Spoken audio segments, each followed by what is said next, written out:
ดี๋ยวนะครับ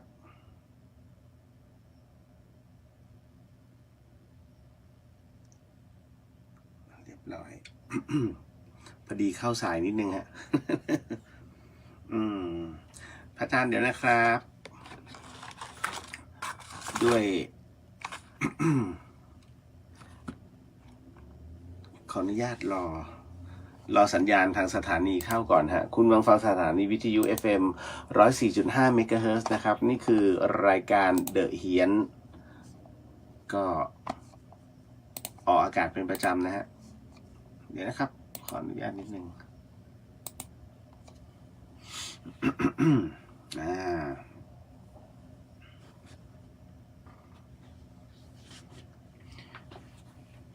หลายท่านคิดว่าผมเดินทางเดี๋ยวจริงๆไม่ได้ไปไหนเลยครับสักครู่ฮะ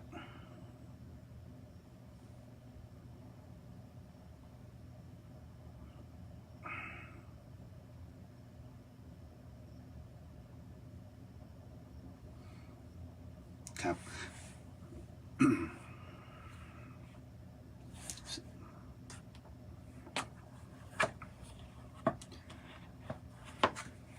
เรียบร้อยแล้วนะฮะพอดีว่าเนื่องจากวันนี้บนวัดไฟหินก็วันนี้เสร็จไป2 งานฮะก็คือในส่วนของการยกหลังคาที่เป็นหลังคาเมทัลชีทในตอนแรกที่เมื่อวานนี้ได้บอกไว้ว่ามันจะเป็นเต็นท์ผ้าใบแต่ว่าทางท่านพระอาจารย์เจ้าว่าท่านอยากได้เป็นเมทัลชีทก็ร่วมมือร่วมใจกันทำนะครับพระเนนบนวัดไฟหินวันนี้ก็ยกขึ้นมาเป็นหลังคาเป็นที่เรียบร้อยถือว่าหนักมาก ถือว่าหนักมากรูปของหลังคามันจะหนักเพราะเป็นเมทัลชีทจากที่เคยเป็นผ้าใบการรับน้ำหนักมันค่อนข้างจะเรียกว่าโอ้หลายเท่านะแล้วก็ห้องสำหรับเขาเรียกว่าผู้ติดตามของพระอคันตุกะก็เสร็จเป็นที่เรียบร้อยฮะวันพรุ่งนี้ก็จะเป็นเหลืองานประตูขออภัยเหลืองานไฟฟ้าโซลาร์เซลล์นะครับแล้วก็ท่อน้ำบนดอยครับก็วันพรุ่งนี้ค่อยๆทำฮะค่อยๆทำนะครับแล้วก็ ส่วนหน้าต่างก็ยังเดี๋ยวขออนุญาตอีกทีหนึ่งในช่วงของวันเสาร์อาทิตย์นี้นะฮะก็จะเป็นการบอกบุญอีกครั้งหนึ่งเพราะมันยังขาดอยู่ประมาณ 80,000 นะฮะสำหรับทำหน้าต่างอุโบสถหลายๆท่านอ่านคิดว่าเป็นการบูรณะอุโบสถไม่ได้บูรณะนะฮะมันแค่ส่วนหนึ่งก็คือทำหน้าต่างบานหน้าต่างทั้งหมดทั้งมวลเขาช่างท่านต้องถอดออกไปครับแล้วก็จะมีอะไรล่ะอีกหลายส่วนนะฮะเดี๋ยวจะตามมาอยู่เรื่อยๆอันนี้ผมไม่ได้กดบันทึกเนาะขออภัยด้วยครับ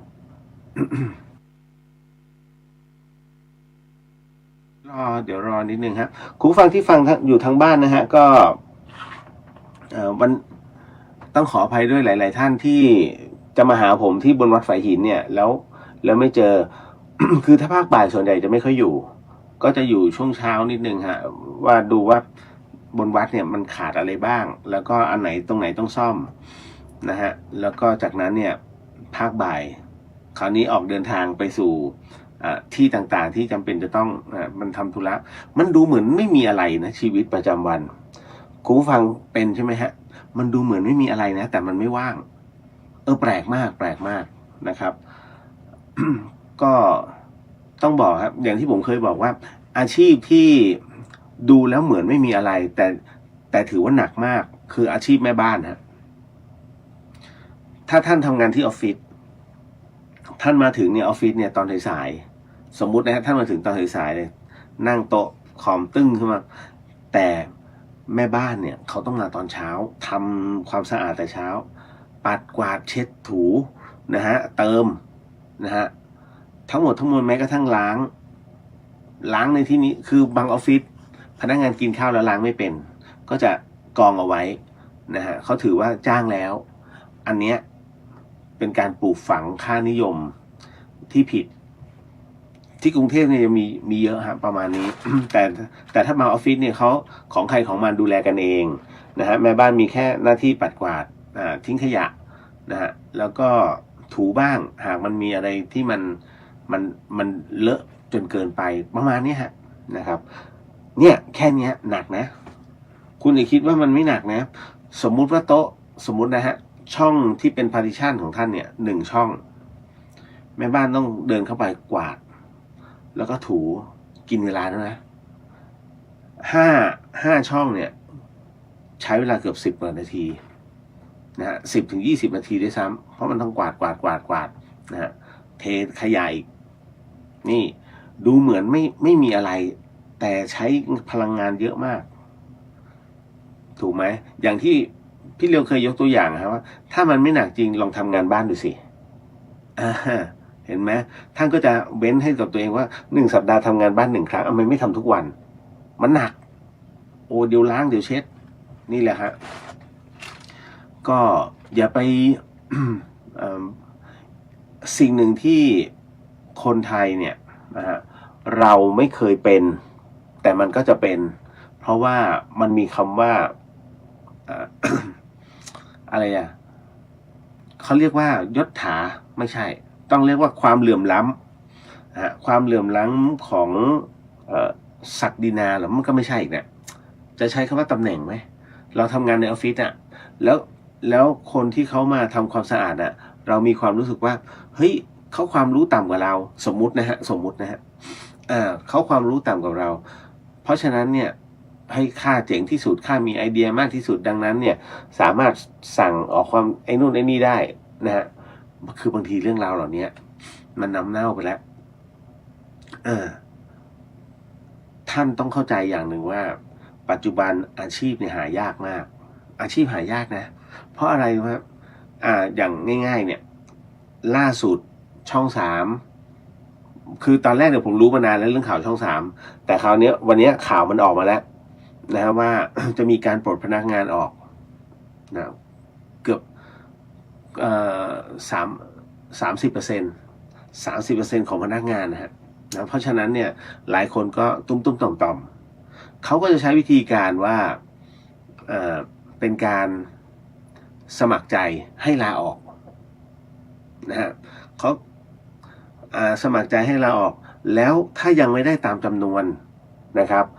เขาก็จะใช้วิธีการว่าเอาโหวตกันโอ้อันนี้โหดมากการให้โหวตในแผนกว่าเอาเธอออกนะฮะมันโหดร้ายสำหรับเพื่อนร่วมงานอันนี้เป็นวิธีการที่ต้องบอกเลยครับว่าไม่รู้ว่าใครคิดตรงนี้อันนี้ถือว่าเป็นกรรมอย่างรุนแรงคือทุกวันนี้ไปกินข้าวด้วยกันแต่พอถึงเวลาปุ๊บให้ห้ำหั่นกันเองอันนี้ไม่ถูกต้องคือถ้าท่านประสงค์อยากจะให้ใครออกท่านไปเลยอันนี้ให้โหวตกันไม่เหมาะครับอันนี้นะฮะเป็นวิธีการข้างในเขาเพราะฉะนั้นเนี่ยผมถึงได้บอกว่าอาชีพเริ่มหายากขึ้นเพราะคนเอา AI เข้ามาแทนเอาหุ่นยนต์เข้ามาแทนโรงงานต่างๆใช้หุ่นยนต์นะแม้กระทั่งธนาคารบางที่เนี่ยนะสำนักงานใหญ่ใช้หุ่นยนต์เอาแล้วคนไปไหนทุกคนบอกโอ้ดีมากนะใช้หุ่นยนต์โอ้สะดวกมากอย่าลืมนะทุกวันนี้ที่เรามีอาชีพเพราะว่ามันมีการจ้างงานถ้าเขาไม่จ้างงานก็ไม่มีอาชีพถูกไหมครับอย่าคิดว่าวิวัฒนาการมันจะดีไปซะหมดไม่ใช่มองใหม่ครับเพราะฉะนั้นและค่า maintenance ค่าดูแลรักษาเนี่ยเวลาเสียทีเสียเยอะนะแม้ว่ามันจะได้กำลังผลิตสูงก็ตามทุกอย่างย่อมมีเหตุของมันรถไฟฟ้าตอนนี้ทุกคนพยายามจะซื้อรถไฟฟ้าจริงเหรอ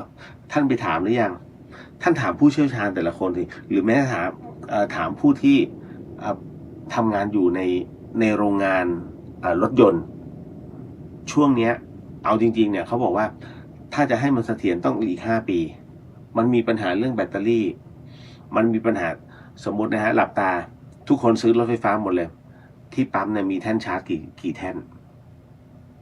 ทุกคันเข้าไปเรียงกันเลยไม่พอ เห็นไหมฮะเพราะฉะนั้นเนี่ยมันมีอะไรหลายๆอย่างดูเหมือนจะเวิร์กนะครับแต่ต้องรอให้วันเวลาผ่านไปท้ายที่สุดแล้วแมนนวลน่ะมันสุด ลดน้ำมันเนี่ยดีที่สุดอย่าลืมนะเวลาท่านไปบนดอยเนี่ยนะฮะต่อให้รถไฟฟ้าแค่ไหนก็ตามเนี่ยไปบนดอยเรียบร้อยทุกรายมันไม่ใช่ไม่มีแรงหรอกมันต้องมีพลังงานเพื่อใช้สำรองในการขากลับอย่างเวลาผมไปแจกของบนดอยมันจะมีน้ำมันสำรองคนละถังแล้วถ้าไอ้คันนี้ใกล้หมดเราเอาน้ำมันของเราไปเติมได้แต่ถ้า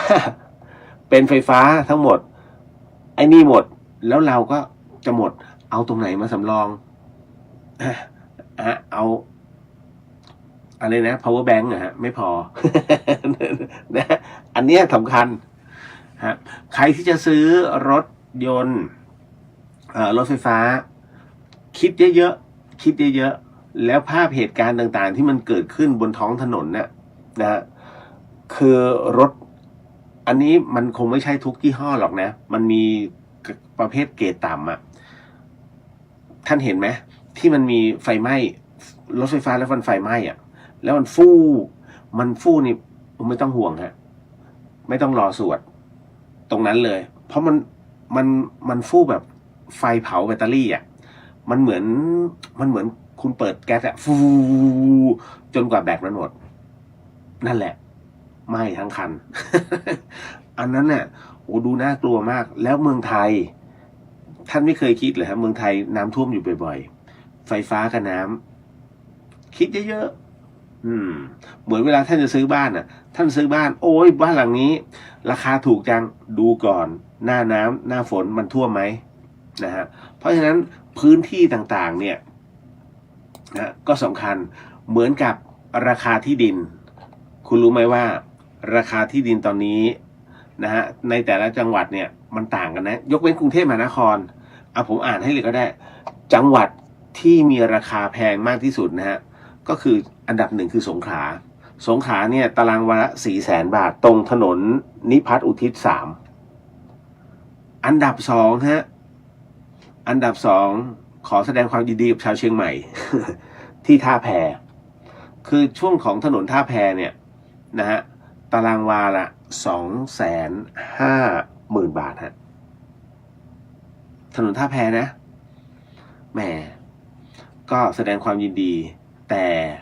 ดูเยอะๆ เดี๋ยวราคาตก นะฮะแต่ตอนนี้เชียงใหม่เขาเอาไฟฟ้าลงดินนะฮะมันก็เลยดูสวยงามแต่เท่าที่ผ่านมาเนี่ยช่วงปลายของท่าแพไม่น่าซื้อเพราะเวลาน้ำท่วมมันท่วมเลยมันเป็นพื้นที่ต่ำอันนี้ปฏิเสธไม่ได้นะฮะตั้งแต่ในบาซ่าลงมาแล้วขึ้นมาล่าสุดเนี่ยมันท่วมขึ้นมาแต่เขาเรียกว่าเกือบแล้วเกือบถึงเล่าโจ้นะฮะต่อมาอันดับที่3คือชลบุรีก็คือพัทยาถนนเลียบหาดพัทยาอันนี้ราคาต่อตารางวาเนี่ย220,000นะฮะนครศรีธรรมราชอันดับ4ถนนเนรมิตตารางวาละ200,000นะฮะรวมไปถึงภูเก็ตถนนทวีวงศ์อันนั้นก็200,000ต่อตารางวานะฮะอันดับที่6ก็ยังคงยืนพื้นเป็น200,000ต่อตารางวาคือที่ขอนแก่นขอนแก่นนี่ถนนสีจันทร์นะฮะอุดรธานีถนนโพสีเนี่ย180,000ต่อตารางวานะฮะยะลาอันดับ8ฮะถนนสุขยาง107,000ต่อตารางวาลำดับที่9คือตรังนะฮะถนนราชดำเนิน150,000ต่อตารางวาอันดับที่10นะฮะสุราษฎร์ธานีถนนหน้าเมืองราคา150,000ต่อตารางวาเห็นไหมนี่คือ10อันดับที่ราคาที่ดินพุ่งสูงครับเพราะฉะนั้นโอ้โหสุดมาพูดถึงในเรื่องของความสงบก่อนนะตอนนี้ต้องบอกว่าเมื่อกี้คงจะได้ดูข่าวนะครับว่าชายแดนแม่ฮ่องสอนตอนนี้ของประเทศไทยค่อนข้างจะตึงเครียดมากฮะเพราะว่ากองกำลังว้านะกองกำลังว้าเนี่ยเขามาตั้งพื้นที่นะเขามาตั้งฐานทัพเนี่ยมาอยู่เขาเรียกว่าเป็นกองกำลังกู้ชาติเนาะของรัชฉาน SSA เนี่ยเขาบอกว่าตอนนี้มันมาตั้งอยู่ที่ดอยหนองหลวงนะแล้วก็ดอยหัวม้าซึ่งถ้าลากเส้น การยืนเขตแดนเนี่ยบริเวณเชิงดอยนะฮะเชิงดอยด้านหน้ามันจะเป็นพื้นที่ของเมียนมาแต่ตั้งแต่ตัวดอยลงมานะฮะถอยลงมาเนี่ยสู่อาณาจักรไทยอันนี้คือของประเทศไทยนะไม่ว่าจะเป็นหนองหลวงกับดอยหัวม้าแต่ตอนนี้ก็คือว่า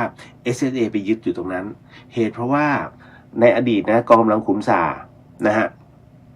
เขาเคยตั้งมีกองกำลังอยู่ตรงนั้นนะครับแล้วก็มีการเขาเรียกว่าไล่ล่ากันนะฮะจนกระทั่งกองทัพเมียนมานะล่าถอยไปนะแล้วก็ไม่มีการเขาเรียกว่าไม่มีการไล่ออกเพราะมันล้ำเข้ามาในประเทศไทยเมียนมาก็ถึงไม่ได้เข้ามาตอนนี้ก็คือแม่ทัพภาค3นะฮะกับเจ้าหน้าที่เนี่ยร่วมกันไปเจรจานะฮะกับทางว้าโดยที่สมาชิกระดับสูงของกองกำลังว้าแดงในจำนวน6 คนก็ได้เดินทางเข้ามาพบปะเจ้าหน้าที่ไทยในพื้นที่ในอำเภอเมืองจังหวัดเชียงใหม่เลยเพื่อหารือปัญหาเกี่ยวกับปัญหายาเสพติดและการลักลอบเข้าเมืองรวมถึงการลุกล้ำแผ่นดินไทยของกองกำลังว้าที่ดอยหัวม้าแล้วก็พื้นที่ใกล้เคียงโดยทางฝ่ายไทยก็ขอให้ว้าเนี่ยถอนกำลังที่ลุกล้ำเข้ามาเนี่ยออกไปนะฮะก็โดยทางคณะผู้แทนว้าเนี่ยได้รับข้อเสนอจากฝ่ายไทยก็ไปรายงานให้กองทัพของว้าแดงนะที่ปางซางนะก็ปรากฏว่าก็ได้คำตอบออกมานะฮะคือไทยเนี่ยขอให้ถอนกำลังออกไปเนี่ยภายในวันที่18 ธันวาคมปรากฏว่ากองกำลังว้าไม่รับข้อเสนอนี้แล้วก็บอกว่าหากมีการต้องปะทะกันทางว้าจะตอบโต้นะฮะอย่างสุดกำลังเพราะฉะนั้นณตรงนี้นี่เองเนี่ยก็อาจจะต้องมีการเจรจากันมากขึ้นเพราะตอนนี้ทางด้านการทหารของไทยนั้นแล้วก็ได้พบว่าตอนนี้กองกำลังปืนใหญ่ในสังกัดภาค3เนี่ยพร้อมด้วยกองกำลังของทหารของไทยเนี่ยฮะทำการสำรวจนะแล้วก็วางจุดนะปืนใหญ่ภาคสนามเพื่อเตรียมยิงสนับสนุนในกรณีที่ทหารราบเนี่ยจะต้องขึ้นไปขับไล่ว้าแดงคือมันเป็นกรณีพิพาทนี้มาเป็น10 ปีแล้วฮะเพราะฉะนั้นเห็นไหมเรื่องของสงครามมันเริ่มลุกลามมาทีละนิดทีละนิดทีละนิดอันนี้ก็ต้องฝากนะเป็นกำลังใจให้นะฮะทหารไทยนะเพราะว่าไม่งั้นนี่โอ้โหไม่รู้จะยังไงมันจะอยู่ช่วงเขตของพื้นที่อำเภอปายนะจังหวัดแม่ฮ่องสอนครับ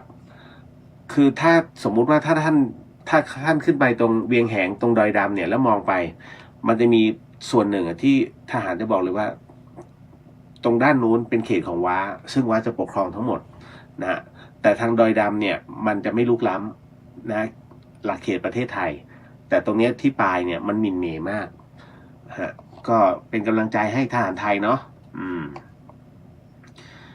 เฮ้ย มีแต่เรื่องราวอย่างกรณีแบบเนี้ยฮะคุณผู้ฟังหลายคนก็ถามว่าถ้าสมมุติว่าต้องมีการยิงการปะทะกันเกิดขึ้นมันไม่บาปเหรอถ้าเรามาพูดถึงในเรื่องของการศาสนาคำตอบคือนะตรงนี้ฮะไม่ว่าจะด้วยเหตุผลกลใดก็แล้วแต่มันจะมีบุคคลซึ่งมีหน้าที่ตรงนี้เป็นเขาเรียกว่าเป็นการป้องกันราชอาณาจักรใครอาณาจักรมันนะฮะถ้าอยู่ด้วยกันอย่างสันติสุขไม่มีสงครามก็ถือว่าเป็นเรื่องที่ดีแต่ถ้ามีสงครามเกิดขึ้นมาสงครามจะมีการประหัตประหารเพื่อมิให้ล่วงล้ำเข้ามาให้รู้ว่าแกมีกองกำลังฉันก็มีกองกำลังเพราะฉะนั้นอย่าได้คิดรังแกซึ่งกันและกันถ้าลุกล้ำมาเราก็ต้องผลักดันออกไปมันจะมีอย่างนี้ฮะเพราะฉะนั้นอันเนี้ยดังที่เคยตอบคำถามคุณผู้ฟังเอาไว้ครับว่าหากมีการปะทะเกิดขึ้นเนี่ยยิงไปเนี่ยถามว่าเป็นกรรมเป็นบาปไหมมีทุกอย่างแต่เป็นหน้าที่ท่านต้องเข้าใจคำว่าหน้าที่ก่อนนะฮะเหมือนกับนักโทษประหารกับเพชฌฆาตเนี่ยเวลาฟันคอไปเนี่ยถามว่าเขาบาปไหมเขาคิดว่าเขาได้รับกรรมตรงนั้นไหมก็ต้องประหารนะมันคือหน้าที่ดังนั้นต้องแยกก่อนว่าหน้าที่ที่จำเป็นจะต้องทำกับในส่วนของบาปบุญคุณโทษทั้งหมดทั้งมวลเนี่ยที่จะต้องรับนะฮะเมื่อเป็นหน้าที่ของเขาโดยเฉพาะ สมมุติว่าคนเนี้ยไม่ทำกรรมหนักถึงขั้นต้องประหารไอ้เพชฌฆาตเนี่ยมันจะประหารไหมมันก็ไม่ต้องประหารเพราะมันเกิดการกระทำของกรรมเกิดขึ้นมันจึงต้องมีการลงโทษเกิดขึ้นมันคือหน้าที่นี่แหละฮะแต่ถามว่าแล้วเพชฌฆาตล่ะจะต้องรับอันนี้เขาเรียกว่ารับวิบากกรรมตรงนี้ไหมรับเช่นกันแต่เป็นการรับแบบเขาเรียกว่าเหมือนกับประมาณว่าเศษกรรมก็เหมือนองคุลิมานเพราะมันคือหน้าที่ตรงนี้ฮะของทหารมันคือหน้าที่ในการปกป้องเหมือนตำรวจนะแต่ต้องดูก่อนนะว่าเขาเป็นคนร้ายจริงหรือเปล่าไม่ใช่ไปเขาเรียกว่าเอาข้อหาไปให้แล้วไปยิงนะฮะอันนั้นไม่ถูกอันนั้นไม่ใช่นะแต่ทหารอันเนี้ยเขาปกป้องพื้นที่วิบากที่จะได้รับมีฮะ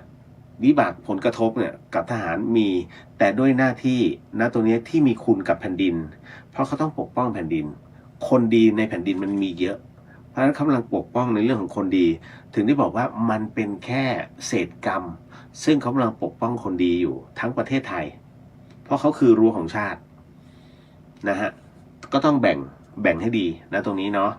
เอาเป็นกำลังใจให้ทหารทุกท่านเมื่อวานนี้ก็โดนบ่นนะครับว่าขึ้นกรรมฐานช้าจัง นะฮะวันนี้ก็เลยจะขอขึ้นเร็วหน่อยนิดนึงคุณฟังครับเมื่อวานนี้ก็ลองให้หลายๆท่านพยายามที่จะถอดนะก็คือนั่งสมาธินี่แหละแต่ว่าให้เราพยายามรวบรวมให้จิตเนี่ยมันว่างให้เป็นหนึ่งให้ได้แล้วจากนั้นเนี่ยพยายามจะให้ออกมาข้างนอกให้ได้ก็คือเอาจิตออกมาข้างนอกให้ได้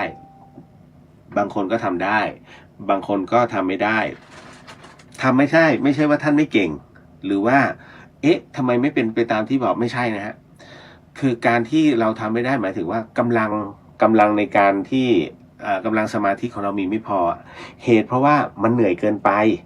นะฮะมันดึกเกินไปนะไม่ได้พักผ่อนนะก็เขาเรียกว่าเป็นการวัดกำลังอีกครั้งหนึ่งนะดังนั้นก็จะให้ขึ้นตรงนี้ให้เร็วที่สุดคุณฟังที่ฟังอยู่ทางบ้านนะครับตรงนี้เนี่ยพี่เลียวก็อยากจะเชิญชวนนิดนึงว่าเฮ้ยมานั่งสมาธิกันไหมนะฮะนั่งเฉยๆไม่ผิดกฎหมายและที่สำคัญก็คือว่าท่านจะเห็นความสนุกสนานผมใช้คำว่าความสนุกสนานซึ่งมันสนุกจริงเปล่ามันแล้วแต่ทุกท่านจะคิดกันบางคนว่าทำไมเห็นหลวงปู่หลวงตาจึงชอบนั่งนิ่งๆนั่งสมาธิมันมีบางอย่างเกิดขึ้นกับเขานะฮะก็พูดง่ายๆผมขอยกตัวอย่างที่ครูบาอาจารย์ท่านได้พูดเอาไว้นะก็คือว่ามันเหมือนกับว่าท่านหนึ่งที่นั่งสมาธิแล้วท่านไปเห็นอีกฝากฝั่งหนึ่งของแม่น้ำว่าเป็นเช่นไรแล้วท่านก็กลับมานะเหมือนกับท่านว่ายกลับมาแล้วก็มาเล่าให้ฟังว่าเฮ้ยในฝั่งนู้นเนี่ยแม่น้ำฝั่งนู้นสวยมากมันมีอะไรมากมายเหลือเกินโอ้มันหาดทรายมันสีขาวมันมีต้นไม้นะพรั่งพรูไปหมดโอ้โหนะมันแรงดูแปลกตาไปหมดท่านได้แค่ฟังแล้วก็จินตนาการตามนะครับแต่ถามว่าตัวเองได้ไปไหมไม่ได้ไปเมื่อไม่ได้ไปแล้วทำไมไม่ไปเองล่ะก็ในเมื่อเขามาเล่าให้ฟังแล้วนั่นหมายถึงว่าท่านทำไมไม่ยอมเริ่มบ้างล่ะแล้วเหมือนกับท่านเริ่มว่ายน้ำแล้วข้ามไปฝั่งโน้นไปดูบ้างนะครับเพราะฉะนั้นเนี่ยก็เลยอยากจะบอกว่าลองนั่งดูไหมนะก็ไม่เสียหายแค่นั่งนิ่งๆกำหนดนะจะกำหนดอะไรก็แล้วแต่ก็ขอให้รับรู้นะลมหายใจมันเข้าออกนะเข้าออกทางช่องลมหายใจเนี่ยเอาง่ายๆเลยแล้วดูว่ามันเข้าไปเนี่ยมันเข้าไปทางช่องจมูกซ้ายหรือช่องจมูกขวาหรือมันเข้าไปพร้อมกันแล้วมันพอมันเข้าไปเนี่ยลมเนี่ยมันผ่านผนังข้างบนหรือข้างล่างแล้วมันไปสุดตรงไหนนั่นนะฮะไปเรื่อยๆให้รวมกันนะฮะแล้วจากนั้นเมื่อรวมกันเสร็จปุ๊บคราวนี้เดี๋ยวค่อยมาฟังขั้นตอนที่พี่เลียวกำลังจะบอกไปเนาะเดี๋ยวขออนุญาตทักทายก่อนเข้ามาไม่เยอะหรอกนะเพราะวันนี้หลายๆท่านมองว่าผมมาเดินทางคือผมกำลังพูดถึงเส้นทางแยกไม่รู้จะเอาอะไรก็ไปเอาของบ้านหนองฮีที่อำเภอเขมราชที่อุบลเนี่ยเอามาตั้งว่าไอ้ทางซ้ายหรือทางขวาเนี่ยเราไม่รู้หรอกว่าถนนทางซ้ายและถนนทางขวามันไปไหน แล้วมันจะปลอดภัยไหมนะผมก็เลยเขียนไปว่ามันก็คือเหมือนชีวิตของเราเนี่ยไปถึงทางแยกของชีวิตจะไปซ้ายทีจะไปซ้ายดีกว่าไหมหรือจะไปทางขวาดีกว่าจิตของเราจะบอกเฮ้ยงั้นเราก็ไปทางขวาสิคุณก็ไปทางขวาแต่ไปให้มีความระมัดระวังนั่นนะฮะคีย์มันอยู่ตรงที่ว่าจะไปซ้ายหรือไปขวาจิตของเราจะบอกเองแต่เราก็ไม่รู้หรอกว่าสองทางเนี่ยมันเป็นเช่นไรแต่ในเมื่อมันจะต้องไปแล้วก็อย่าประมาทแค่นั้นเลยฮะคีย์มันอยู่ตรงนั้นทุกท่านก็อวยพรผมอันนี้ต้องขอบพระคุณนะว่าเดินทางปลอดภัยนะ เดินทางดีๆนะครับก็เมื่อวานนี้ก็บอกในไลฟ์แล้วว่าวันนี้นะฮะเดี๋ยวเราจะมาฝึกสมาธิกรรมฐานกันอีกรอบนึงนะฮะคือถ้าหากยังไม่ได้เดินทางเนี่ยผมก็จะจัดที่นี่ทุกวันแต่ถ้ามันจำเป็นต้องเดินทางอย่างเงี้ยนะครับมันไม่มีกำลังหรอกขับรถไปด้วยแล้วก็จิตมันเหนื่อยนะฮะก็คงจะให้ตัวเองได้พักนะครับด้วยสังขารขนาดนี้คุณผู้ฟังสิ่งหนึ่งที่ให้เป็นกันบ้านแล้วกันเนาะนะฮะว่า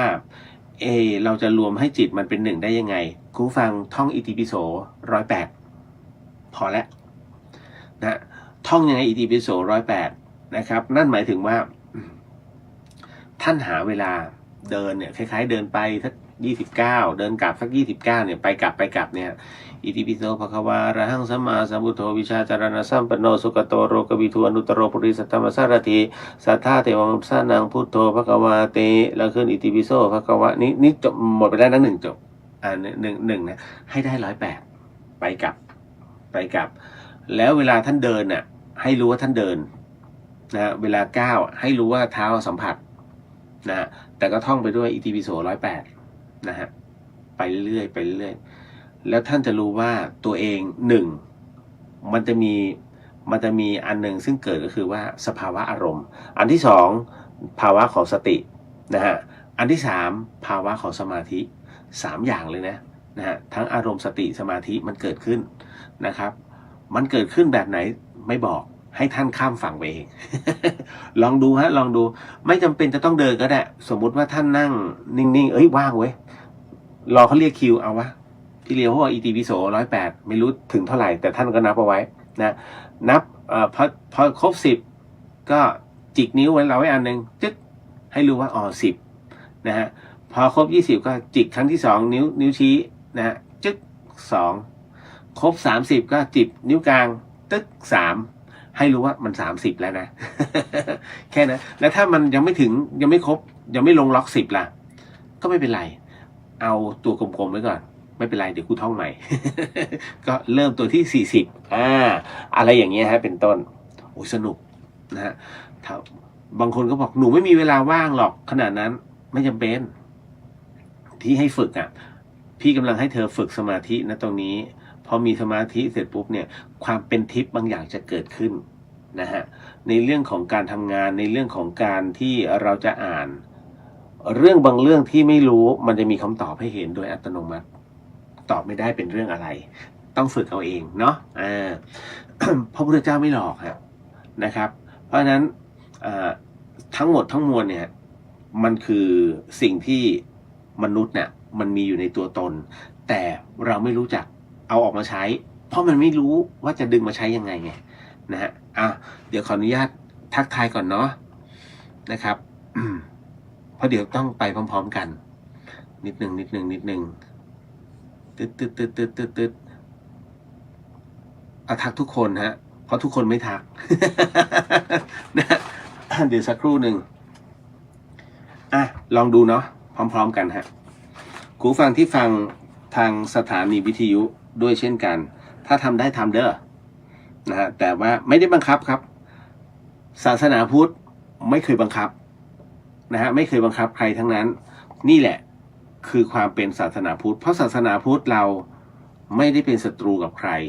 พอไม่เป็นศัตรูกับใครเสร็จปุ๊บเนี่ยการบังคับจึงไม่เกิดขึ้นแต่บอกว่าเชิญครับให้ทดลองปฏิบัติดูนะไม่พอ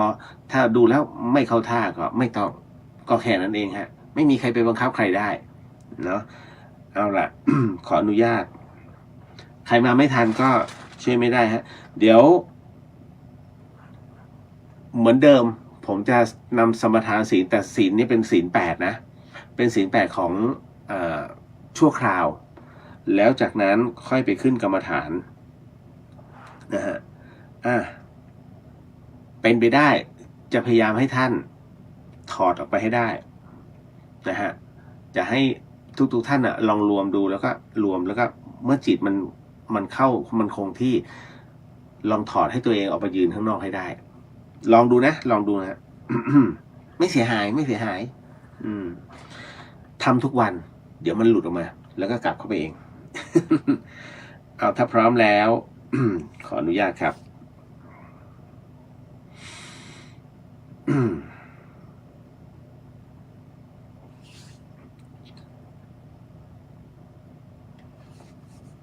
สาธุ ตั้งจิตให้มั่นนะฮะข้อสำคัญก็คือว่าตอนที่เราเข้าขึ้นกรรมฐานหรือว่าตอนนั่งสมาธิขอให้ทิ้งสิ่งที่เป็นเรื่องว้าวุ่นใจ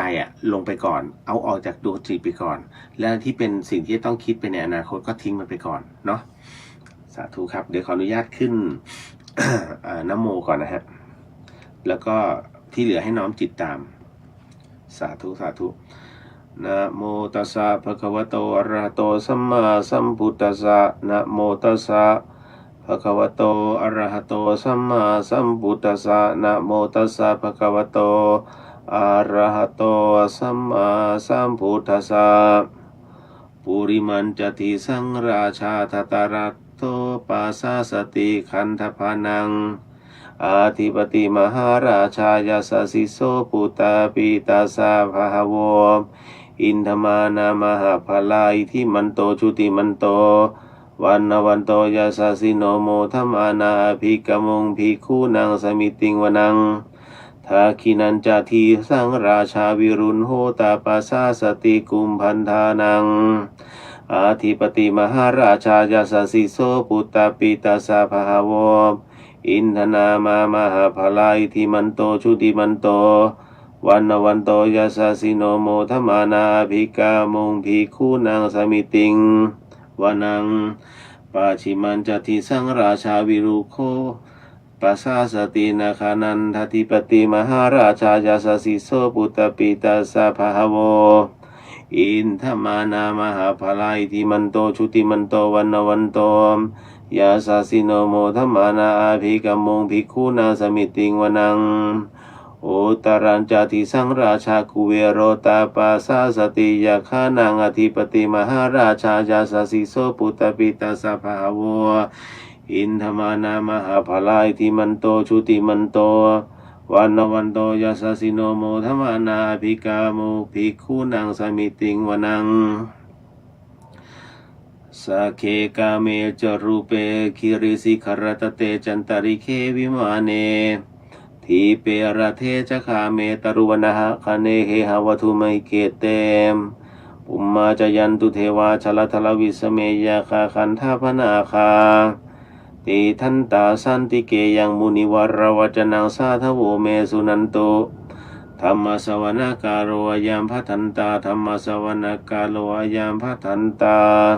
ธรรมสวนากาโลอายามพระทันตา ต่อไปจะเป็นการสมทานศีลนะครับเป็นศีล8เนาะก็ขอให้ทุกท่านน้อมจิตหรือว่าจะว่าตามก็ได้แต่เดี๋ยวพี่เลียวจะขึ้นนะโมไว้ก่อนนะโมตัสสะภะคะวะโตอะระหะโตสัมมาสัมพุทธัสสะนะโมตัสสะภะคะวะโตอะระหะโตสัมมาสัมพุทธัสสะนะโมตัสสะภะคะวะโตอะระหะโตสัมมาสัมพุทธัสสะต่อไปว่าตามหรือน้อมจิตตามเนาะพุทธังสรณังคัจฉามิธัมมังสรณังคัจฉามิสังฆังสรณังคัจฉามิทุติยัมปิพุทธังสรณังคัจฉามิทุติยัมปิธัมมังสรณังคัจฉามิทุติยัมปิสังฆังสรณังคัจฉามิต ตาติยัมปีพุทธังสรณังคัจฉามิตาติยัมปีธัมมังสรณังคัจฉามิ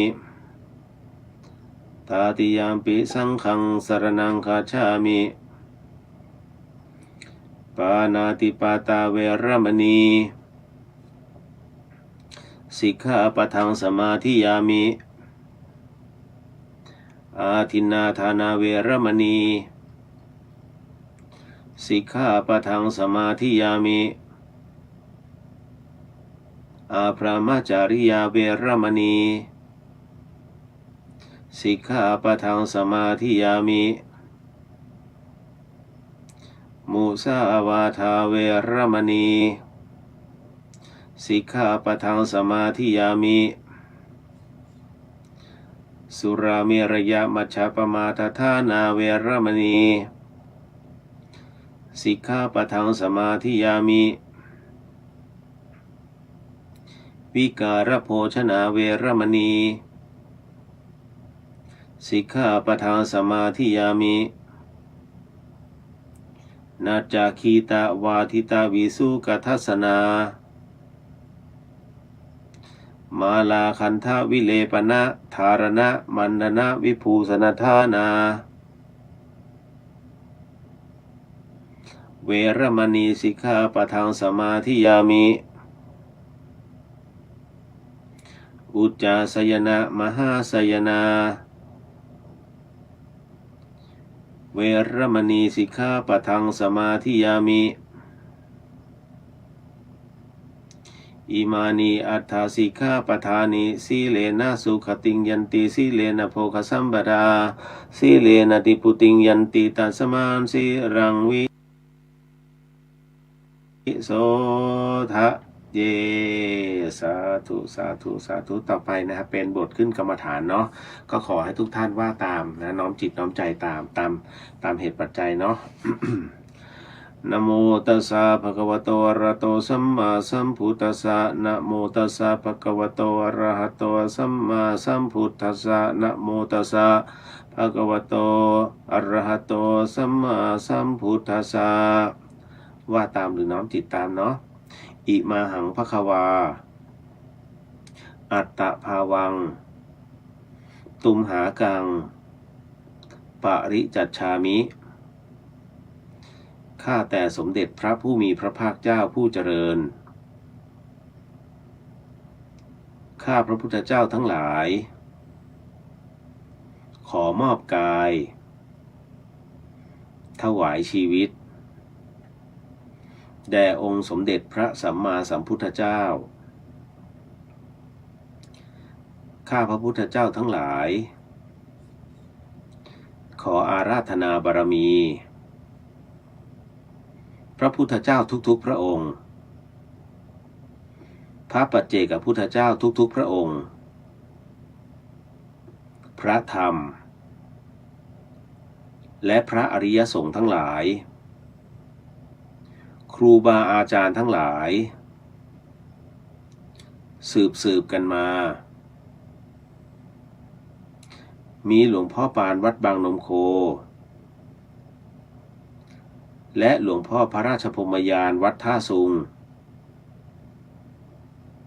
เป็นที่สุดขอได้โปรดยกจิตของข้าพเจ้าขึ้นสู่ภาวะพระกรรมฐานทั้ง40ทัศพระปิติทั้ง5และวิปัสสนาญาณทั้ง9ขอพระกรรมฐานทั้ง40ทัศ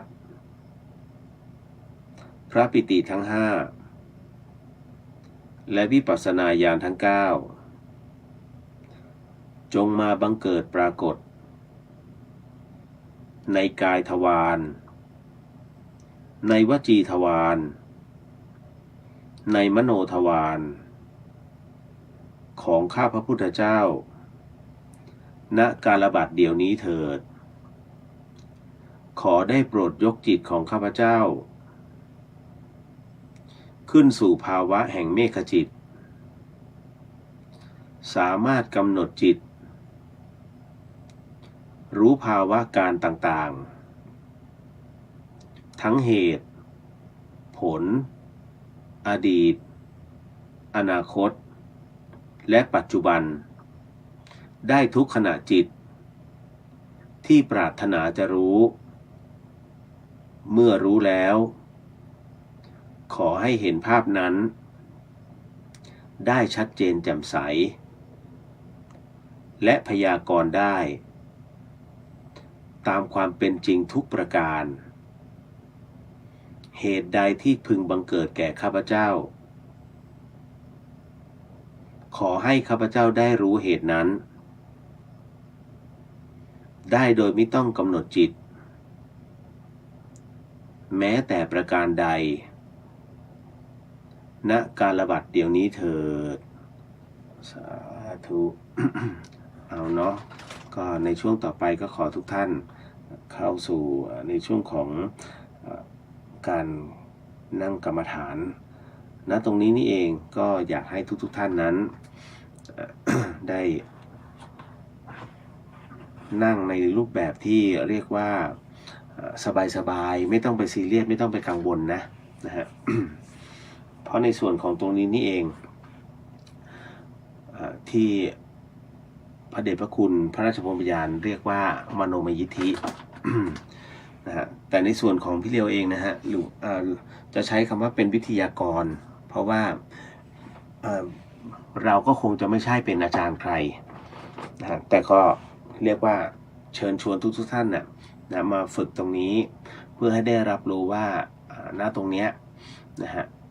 กายของเราก็อยู่ตรงนี้เราสามารถที่จะแยกกายแยกจิตออกไปได้นะตามเหตุปัจจัยนะตรงนั้นของแต่ละคนนะฮะเพราะฉะนั้นในส่วนตรงนี้นี่เองอะไรก็ตามที่เป็นเหตุให้เกิดข้อสงสัยนะพยายามเปิดกว้างถ้าหากท่านมีข้อสงสัยปุ๊บนะว่าเฮ้ยนี่มันจิตเราจริงหรือเปล่าหรือว่าเราคิดไปเอง นะฮะแค่คิดตรงนี้ฮะมันจะเข้ามันเขาเรียกว่าจิตมันจะออกไปไม่ได้มันก็จะอยู่มันเขาเรียกว่ามันจะคิดวนเวียนอยู่ตรงนี้เขาเรียกเป็นข้อสงสัยพอมีข้อสงสัยเกิดขึ้นปุ๊บเนี่ยฮะมันจะขึ้นไม่ได้เลยเพราะมันติดคำว่าจริงหรือเปล่าใช่หรือเปล่านะฮะจงเชื่อจิตแรกที่คิดนะฮะในขณะที่ผมบอกว่าอ้าวตอนนี้ออกมายืนข้างนอกได้แล้วที่ไปเนี่ยไม่ใช่ตัวนะฮะแต่จิตมันจะออกมาข้างนอกเองตาม ตามความรู้สึกคำว่ามโนเขาเรียกว่าเป็นฤทธิ์ทางใจคนที่ไม่ฝึกคิดว่ามันคือความคิดแต่ไม่ใช่นะฮะเมื่อฝึกแล้วเนี่ยคือหลายๆท่านไม่เขาเรียกว่าไม่เข้าใจคำว่ามโนมยิทธิก็ใช้ไปตีคำว่ามโนคือความนึกคิดจริงๆมันคือฤทธิ์ทางใจมันคือตัวจิตนั่นแหละตัวจิตที่เราสามารถให้ดวงจิตของเราเนี่ยไปตรงไหนก็เขาเรียกท่องเที่ยวเราท่องเที่ยวไปตรงไหนก็ได้ตามเหตุปัจจัยที่ดวงจิตของเรานั้นมันถอดออกไปนะโดยมีทิศทางที่ชัดเจนแน่นอนนะฮะเพราะฉะนั้นนะตรงนี้ถ้ามีคนนำมันก็จะไปตามทิศทางของคนนำแต่ถ้าไม่มีคนนำอันนี้เราต้องแม่นจริงๆนะฮะมันต้องแม่นในการที่เราจะขึ้นมโนมยิทธิเพราะณตรงนี้นี่เองเนี่ยต้องบอกว่ามันมีเรื่องของฤทธิเนี่ยนะฮะอิทธิฤทธิ์เนี่ยนะฮะเขาเรียกว่าเป็นสายเจโตเป็นสายฤทธิ์นะฮะมันเป็นกรรมฐานชนิดหนึ่งนะเพราะฉะนั้นเนี่ยถึงได้บอกว่าบางคนอาจจะเบื่อนั่งกันนิ่งๆเอาวันนี้พานั่งและท่องเที่ยวแต่เราไม่ให้ติดแต่ที่สอนเนี่ยไม่ใช่อะไรครับเพราะหลายท่านยังทำไม่ได้ไม่ใช่ว่าเฮ้ยผมต้องสอนตลอดแล้วก็จะต้องมางี้ทุกคืนนะบางวันเราก็นั่งกันนิ่งๆเอาดูลมไปดูจิตดูใจไปนะแต่ว่าถ้าเบื่อเราก็อีกสัก1 อาทิตย์เอาถอดออกไปก็สับเปลี่ยนแต่ให้รู้ว่าทำได้ทั้งหมดนั่นนะฮะมันไม่มีผิดไม่มีถูกนะเพียงแต่ว่าคนที่ทำเนี่ยแล้วปฏิบัติได้อะเราจะรู้เองว่าตกลงเนี่ยมันเรื่องจริงหรือเปล่ามันผิดหรือเปล่ามันถูกหรือเปล่าข้อสงสัยเกิดขึ้นได้นะฮะแต่ต้องหลังจากกรรมฐานเป็นที่เรียบร้อยเพราะฉะนั้นในช่วงที่เราเข้ากรรมฐานกันต้องไม่มีข้อสงสัยเปิดให้กว้างผู้สิ่งใดไปก่อนนะให้มันไปก่อนจิตมันจะมีอีกตัวหนึ่งเขาเรียกจิตตัวนี้พร้อมทำลาย ไอ้ตัวนี้เขาเรียกจิตมารมันพร้อมทำลายเสร็จปุ๊บเอ้ยไม่ใช่แล้ววิธีนี้ไม่ใช่มันจะมีตัวหนึ่งที่มาบอก นั่นหมายถึงว่าเราไม่ได้เปิดจิตทั้งหมดให้มันกว้างขึ้นนะหรือแบบเราจะทำอะไรเราจะทำรายงานอะไรสักอย่างเดี๋ยวพรุ่งนี้ทำก็ได้ มันจะมีตัวนี้ฮะมันจะคอยขัดขวางวิธีการทุกวิธีการที่เราจะทำเขาเรียกตัวทำลายความตั้งใจแค่นั้นเลยเราจึงต้องฝึกสติเราต้องฝึกในเรื่องของปัญญา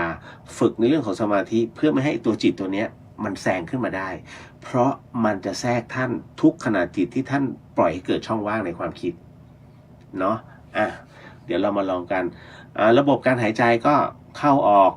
ธรรมดาสูดหายใจลึกๆให้รู้ว่าลมมันผ่านเข้ามาในช่องจมูกแล้วก็ผ่านออกไปนะฮะสูดหายใจเข้าก็นะมะสูดหายใจออกก็พาทะนะฮะนะมะพาทะนะครับแต่ท้ายที่สุดแล้วไอ้ตัวสมถะตัวเนี้ยแล้วเดี๋ยวค่อยๆหายไปตัวบริกรรมทั้งหลายเนี่ยค่อยๆหายไปนะฮะให้เหลือแต่ลมหายใจให้เหลือเฉพาะตัวกายกับจิตของเราเท่านั้นเนาะถ้าพร้อมแล้วค่อยๆหลับตาลงค่อยๆหลับตาลงอะไรที่มันเป็นอุปสรรคในความคิดทิ้งมันไปนะฮะเราหลับตาลงนะฮะแล้วก็นั่งในท่าที่สบายที่สุดเอามือประสานกันไว้ก็ได้นะครับ ตัวตั้งตรงนะฮะก็เอาตามเหตุทุกท่านที่ถนัดในขณะที่พี่เลียวบรรยายอยู่นะฮะวิทยากรบรรยายอยู่นี่เหตุเนื่องจากว่าตรงนี้เนี่ยออกอากาศผ่านสถานีวิทยุ FM 104.5 เมกะเฮิรตซ์นะครับไม่สามารถจะปล่อยให้ห่วงเวลาเหล่านี้เดดแอร์ได้ก็ขอให้มีการบรรยายนะออกไปคราวนี้ในเรื่องของสมาธินั้นก็ต้องบอกว่าผู้ที่เป็นสมาธิอยู่แล้วไม่จำเป็นจะต้องส่งจิตออกมาข้างนอกตามที่วิทยากรนั้นกำลังนำนั่นหมายถึงว่าเอาผู้ที่เขาอยากจะท่องเที่ยวให้ตามเสียงของพี่เลียวออกไปนะฮะทำไมจึงเป็นเช่นนั้นเพราะว่าเวลาท่านเข้ากรรมฐานปุ๊บทุกอย่างมันจะตัดทันทีคนที่เข้ากรรมฐานได้เขาเรียกว่าฝึกมาจนลึกแล้วนะท่านไม่จำเป็นมาท่องเที่ยวกับพี่เลียวแล้วท่านอยู่กับตัวท่านแล้วก็ตัดทั้งหมดทั้งมวลแม้กระทั่งเสียงที่บรรยายออกไปเนี่ยตัวจิตจะตัดทันทีนะท่านจะอยู่กับลมหายใจจะอยู่กับสภาวะของท่านนั่นฮะก็จะเข้าไปสู่ในช่วงของอุปจารสมาธิเนาะตรงนั้นก็ตามเหตุปัจจัยของแต่ละท่านวันนี้ก็เชิญชวนมาทำความดีไม่กี่นาทีเนาะถ้าพร้อมแล้วก็สูดหายใจเข้าหายใจออกยาวๆนะฮะการกำหนดลมหายใจนั้นเป็นความถนัดของแต่ละบุคคลอาจจะต้องมีการบังคับลมหายใจบ้างนะฮะในช่วงแรกๆนะจะกี่ครั้งก็แล้วแต่หายใจเข้าลึกๆแล้วก็ปล่อยลมหายใจออกยาวๆนะแล้วก็เข้าแล้วก็ออกยาวๆเสร็จปุ๊บนะฮะคราวนี้ก็เป็นห่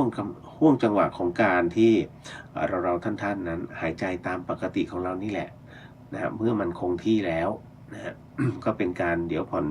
สั้นผ่อนยาวแล้วแต่เราตามความถนัดนะตอนนี้หลังจากที่เราได้สมาทานกรรมฐานไปแล้วจิตของเราตอนนี้ทุกท่านนั้นถือในศีล 8มันมีกำลังมากขึ้นกว่าศีล 5นะบางคนอาจจะกังวลเรื่องข้อศีลหรือว่าเรื่องของการกระทำที่ผ่านมาก็ขอให้มันตัดออกไปตอนนี้เรามีศีลครอบตัวเป็นศีลแห่งพรหมจรรย์เป็นอุโบสถศีลดังนั้น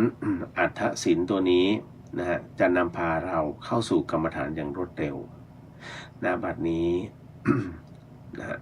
ขอให้ทุกท่านนั้นนะสังเกตลมหายใจเข้าแล้วออกเข้าแล้วออก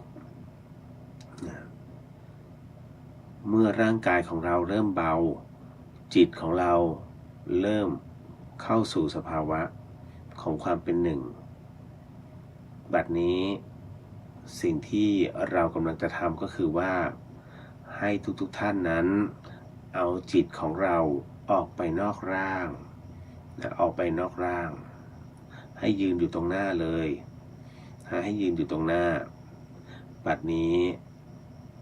ตัวจิตของเราอยู่ตรงหน้าเราแล้วให้รู้ว่า กายตรงนี้แหละที่กายเราอ้าวลองมองดูที่กายของท่านที่นั่งอยู่ตรงนี้เห็นไหมว่าตอนนี้เรานั่งแบบไหนผมของเราเป็นยังไงในวันนี้หน้าตาของเราเป็นยังไงในวันนี้นะตัวของเราเป็นยังไงนะดูจังหวะดูลมหายใจว่าเฮ้ยกายของเรายังหายใจอยู่แบบไหนนะเมื่อพินิจพิเคราะห์ตรงนี้ก็ลองพินิจพิเคราะห์ธาตุขันธ์ของเราเมื่อพิเคราะห์แล้วธาตุขันธ์ของเราให้เห็นความจริงแล้วลองเดินไปทางขวาไปหยุดตรงด้านข้างตรงข้อศอกของเราไปหยุดตรงนั้นแล้วก็มองดูซะว่าร่างกายของเราทางด้านข้างนั้นวันนี้เป็นอย่างไรผมของเราเป็นอย่างไงนะฮะแม้กระทั่งหัวไหล่ต้นแขนสีข้างเห็นความโค้งของหลังของเราไหมต่อไปเดินมาทางด้านหลังมาหยุดอยู่ตรงด้านหลังก็ลองดูว่าศีรษะของเราทางด้านหลังเป็นอย่างไรท้ายทอยเป็นยังไงหลังเราเป็นยังไงเนาะเห็นสภาวะเนาะเมื่อเห็นสภาวะตรงนั้นความเสื่อมของร่างกายย่อมเกิดขึ้นทุกเวลาทุกขณะจิตไม่มีหรอกว่าสิ่งไหนที่ใช้อยู่แล้วมันจะเหมือนเดิมมันไม่เหมือนเดิมเพียงแต่ว่าด้วยการเวลามันไปตามการเวลาแต่อะไรที่มันเหมือนเดิมจิตของเราที่อยู่ณตรงนั้นบัดนี้เดินไปทางด้านซ้าย ไปหยุดแล้วก็พิจารณาดูเนาะดูศีรษะของเรา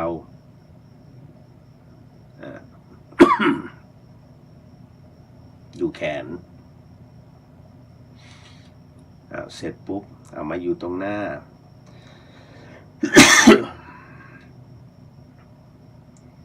เห็นอยู่ว่าตัวเราเป็นแบบนี้นะฮะเพราะนั้นใครก็ตามที่มีกายอยู่ในลักษณะของการเจ็บปวดใครก็ตามที่มีกายที่เรียกว่าไม่เหมือนคนอื่นนั้นแต่ดวงจิตของท่านคือคนธรรมดานะฮะเหมือนกับทุกท่านเลยจิตของท่านไม่เจ็บไม่ปวดนะฮะแต่ร่างกายของท่านแม้จะเจ็บปวดแต่จิตของท่านไม่เจ็บไม่ปวดลองดูเล่นๆบัดนี้ อธิษฐานจิตนะว่าอยากเจอพระอาจารย์ครูบาอาจารย์รูปใดที่เราอยากเจอก็ขอให้ ณ ตรงนี้ขอองค์พระสัมมาสัมพุทธเจ้าจงให้ข้าพเจ้านั้นได้พบได้เจอได้กราบไหว้พ่อแม่ครูบาอาจารย์ที่อยากเจอด้วยเถิดพระเจ้าข้าหลายๆท่านก็อาจจะเจอพระนะฮะพ่อแม่ครูบาอาจารย์ที่เราอยากพบอยากเจอแม้กระทั่งบางคนอยากเจอญาติที่ไม่เคยเจอกันมาและไม่มีโอกาสบัดนี้ทั้งหมดทั้งมวลนั้นมาอยู่ตรงหน้าแล้วให้รับรู้เอาละเพราะฉะนั้นเมื่อเจอแล้วอยากทักทายหรือว่าอยากกราบก็กราบท่านเสร็จปุ๊บด้วยเวลานั้นมีน้อยนะก็ขอนิมนต์ท่านกลับสู่สภาวะของท่านเหมือนเดิมนะฮะเอาละนะตอนนี้ ทุกท่านก็ขอให้เราท่านนั้นนะฮะได้ขึ้นสู่ห้วงของปุยเมฆทั้งหมดทั้งมวลลองดูเนาะเอาจิตของเรายกไปในท่ามกลางปุยเมฆท่ามกลางบรรยากาศจะเห็นหมู่พวกพ้องของเราท่านทั้งหมดทั้งมวลนะบัดนี้พระเดชพระคุณพระราชพรหมยานหลวงพ่อฤาษีลิงดำนั้นนะได้อยู่ด้านหน้าแล้วก็ขอให้ทุกท่านนั้นได้น้อมกราบพระเดชพระคุณท่านเนาะถ้าจะบอกว่าตอนนี้พระเดชพระคุณที่เราเห็นนั้นแก่หรือหนุ่มในจิตจะบอกอยู่แล้วเอาละ ดังนั้นเมื่อเสร็จแล้วก็รับรู้แล้วว่าร่างกายตรงนั้นเป็นรูปพระรูปหนึ่งบางคนไม่เคยเห็นก็กราบลาท่านซะถอยกลับมายืนอยู่ตรงหน้าร่างของเรา นะฮะเมื่อถอยกลับมาแล้วนะตอนนี้เอาละ ในห่วงต่อไปนี้ก็ให้มองดูอีกสักครั้งหนึ่งว่าธาตุขันธ์เนี่ยของเรานั้นเป็นอย่างไรอะไรยังไงแค่ไหนนะฮะและดวงจิตของเราที่ว่าเมื่อถอดออกมาแล้วเนี่ยมันเบามันหนักอย่างไรนะฮะเมื่อรับรู้แล้วนะตอนนี้ก็ขอให้ดวงจิตทุกดวงนะที่ฝึกในกรรมฐานนี้ก็กลับเข้าสู่สภาวะเหมือนเดิมกับร่างกายของเรานะเย็นร้อนอ่อนหนาวให้กลับคืนเข้ามาโดยการขยับแขนขยับเท้า ขยับหัวไหล่เสร็จปุ๊บให้รับรู้ถึงลมหายใจไม่ต้องลืมตาเนาะนะฮะหายใจเข้าหายใจออกหายใจเข้าหายใจออกบัดนี้ทุกท่านได้รับรู้ใครที่เจ็บปวดร่างกายอยู่มันก็กลับมาเจ็บปวดเหมือนเดิมเนาะ เพราะว่าตัวจิตกลับเข้ามาแล้วค่อยๆลืมตาค่อยๆลืมตาค่อยๆลืมตาทำได้ใช่ไหมเนี่ยบางคนก็ยังไม่ได้ไม่เป็นไรฮะเราค่อยเป็นค่อยไปค่อยเป็นค่อยไปคืออันเนี้ยให้รู้ว่าฤทธิ์ที่เกิดจากสมาธิมันมีนะครับเพียงแต่ว่าบางคนยังทำไม่ได้แต่ว่าท่านเริ่มว่ายน้ำแล้วแต่ท่านยังไม่ถึงฝั่งนู้นเพราะท่านยังไม่เห็นนะบางคนเขาฝึกอยู่บ่อยๆเนี่ยเขาไปถึงฝั่งนู้นแล้วเขาเห็นอะไรมากมายตอนนี้เขากลับมาเล่าแต่ตอนนี้ท่านที่กำลังเริ่มเนี่ยท่านเห็นพื้นน้ำแล้วรู้ว่าน้ำมันเย็นแค่ไหนอะไรยังไงให้รับรู้ก่อนตอนนี้เราขึ้นบกแล้วก็อยู่ตรงนี้ที่ให้ลองปฏิบัติดูเนี่ยเพราะว่าบางคนอาจจะรู้สึกเบื่อแค่นั้นเองพี่เราอยากแค่เปลี่ยนอารมณ์นะเปลี่ยนให้รับรู้ว่าแท้ที่จริงแล้วเนี่ยสภาวะของจิตของเรานั้นเราสามารถแยกมาได้ นะกรรมวิธีต่างๆเนี่ยในศาสตร์ต่างๆของพลังแห่งธรรมชาติมันมีมาเป็นเขาเรียกว่ามีพันกว่าวิชาท่านอย่ายึดว่าเฮ้ยศาสนาพุทธของเราเป็นศาสนาเดียวที่ทำตรงนี้ไม่ใช่ก่อนศาสนาพุทธเกิดเนี่ยมีพราหมณ์ขึ้นมานะพราหมณ์เองก็รู้จักวิธีการนะตรงนี้พราหมณ์ยังรู้เรื่องก็พูดถึงในเรื่องของกรรมดังนั้นในพระไตรปิฎกส่วนใหญ่แล้วเนี่ยเขาเรียกว่าส่วนใหญ่เลยนะฮะก็คัดมาจากคัมภีร์ของพราหมณ์นั่นแหละนะเพียงแต่ว่าองค์พระสัมมาสัมพุทธเจ้าท่านมาเรียงใหม่นะเรียงใหม่มันมีบางข้อที่สลับกันมันก็คือเป็นอีกหนึ่งอันที่ท่านนั้นได้รวบรวมเอาไว้อย่างที่บอกเอาไว้ว่าพระพุทธเจ้าไม่ใช่ผู้สร้างโลกแต่โลกนะเป็นผู้สร้างพุทธเจ้าเพราะฉะนั้นเมื่อโลกกำเนิดขึ้นมาเนี่ยครับมันก็จะมีพวกกลุ่มต่างๆเช่นเดียวในประเทศไทยตอนนี้ก็ยังมีกลุ่มต่างๆที่มันมากมายไปหมดเหลือเกินนะฮะเกิดขึ้นมาคนนั้นก็เจ๋งคนนี้ก็ดีคนนู้นก็เก่งมันแล้วแต่นะฮะแต่บังเอิญว่าเมื่อพระเจ้าอุบัติขึ้นมาท่านจึงเรียงลำดับใหม่ว่าไอเนี่ยสำคัญก็เลยให้กับพุทธสาวกได้รับรู้เมื่อพุทธสาวกนั้นไม่ใช่ฟังแล้วเชื่อเลยนะฮะสาวกพุทธเจ้าทุกรูปเนี่ยไม่ใช่ว่าพระพุทธเจ้าพูดปุ๊บเนี่ยจะเชื่อเลยดูอย่างปัญจวัคคีย์ทั้ง5ยังเข้าใจท่านผิดเลยตอนที่ท่านถอยมานะฮะจากที่ไปบำเพ็ญทุกขกิริยาถูกไหมกลับมากินแล้วอุ้ยตายแล้วแต่อาจารย์ของเราทำไมกลับมากินข้าวนะเพราะเห็นแค่ตานะฮะแล้วก็ยังไม่ทันฟังอะไรจบเลยต่างคนต่างเพ่นหนีจนกระทั่งท่านมาบรรลุมาตรัสรู้ท่านจึงตามหาปัญจวัคคีย์ก่อนเลยเอามาแล้วก็ถึงได้เกิดปัญญาขึ้นคือต้องฟังก่อนพอฟังเสร็จปุ๊บเนี่ยพิจารณาด้วยหลักกรรมสูตรก่อนนะแล้วดูว่าสิ่งที่องค์พระสัมมาสัมพุทธเจ้านั้นท่านได้เทศนะเป็นกุศลกับตนหรือเปล่าพอคลิกเดียวปั้งบรรลุเลยฮะเพราะท่านไปไขข้อข้องใจในจิตจนกระจ่างจึงเกิดการยอมรับเกิดขึ้นเช่นเดียวกันเวลาท่านไปสำนักไหนก็แล้วแต่หรือว่าสถานที่ใดก็แล้วแต่ท่านฟังก่อนอย่าไปบอกโอ้เก่งมากบรรยายดีมากแล้วก็ท่านมีหลักการและเหตุผลทางวิทยาศาสตร์อย่างดีเอามาดีอย่าพึ่งจงใช้ปัญญาพินิจพิเคราะห์นะพอพิเคราะห์อย่างถี่ถ้วนแล้วมันตอบโจทย์ของเราได้แล้วจึงต้องเชื่ออันนั้นเมื่อเชื่อแล้วลองปฏิบัติดูแล้วมันเกิดเป็นกุศลก็จงเชื่ออันนั้นเพราะเป็นกุศลนะฮะนั่นแหละนั่นคือสิ่งที่องค์พระสัมมาสัมพุทธเจ้าอยากให้เป็นก็คือหลักแห่งปัญญานั่นเองเนาะ เอาละเสร็จแล้วตรงนี้เดี๋ยวมาแผ่เมตตาร่วมกันนะฮะนิดหนึ่ง ได้เนาะ ผมว่าหลายๆท่านเท่าที่เช็คดูหลายท่านก็ได้นะนะฮะแต่ว่าอย่าไปละมันก็พออย่าไปทิ้งมันนะฮะเอาล่ะมาเรามาอุทิศส่วนกุศลกันก่อนสาธุสาธุ นะโมตัสสะภะคะวะโตอะระหะโตสัมมาสัมพุทธัสสะนะโมตัสสะภะคะวะโตอะระหะโตสัมมาสัมพุทธัสสะนะโมตัสสะภะคะวะโตอะระหะโตสัมมาสัมพุทธัสสะ ต่อไปก็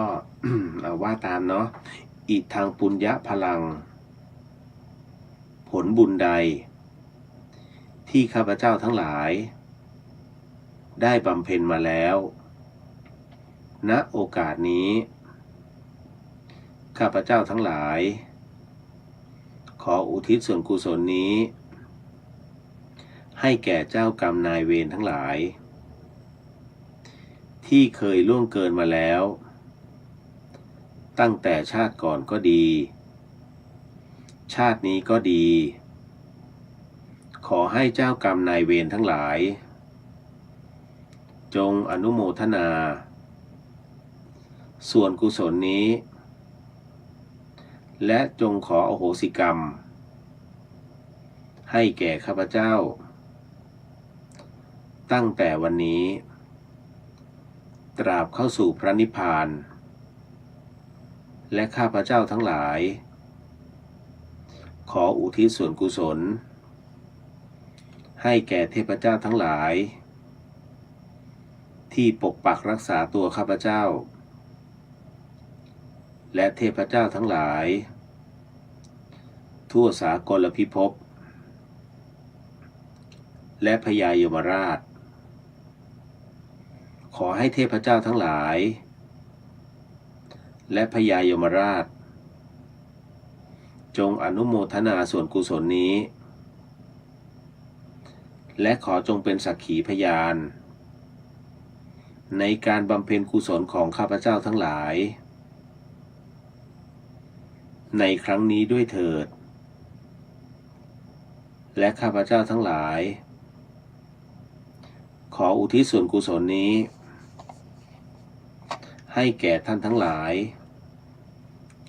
ที่ล่วงลับไปแล้วที่เสวยความสุขอยู่ก็ดีเป็นญาติก็ดีมิใช่ญาติก็ดีขอให้ท่านทั้งหลาย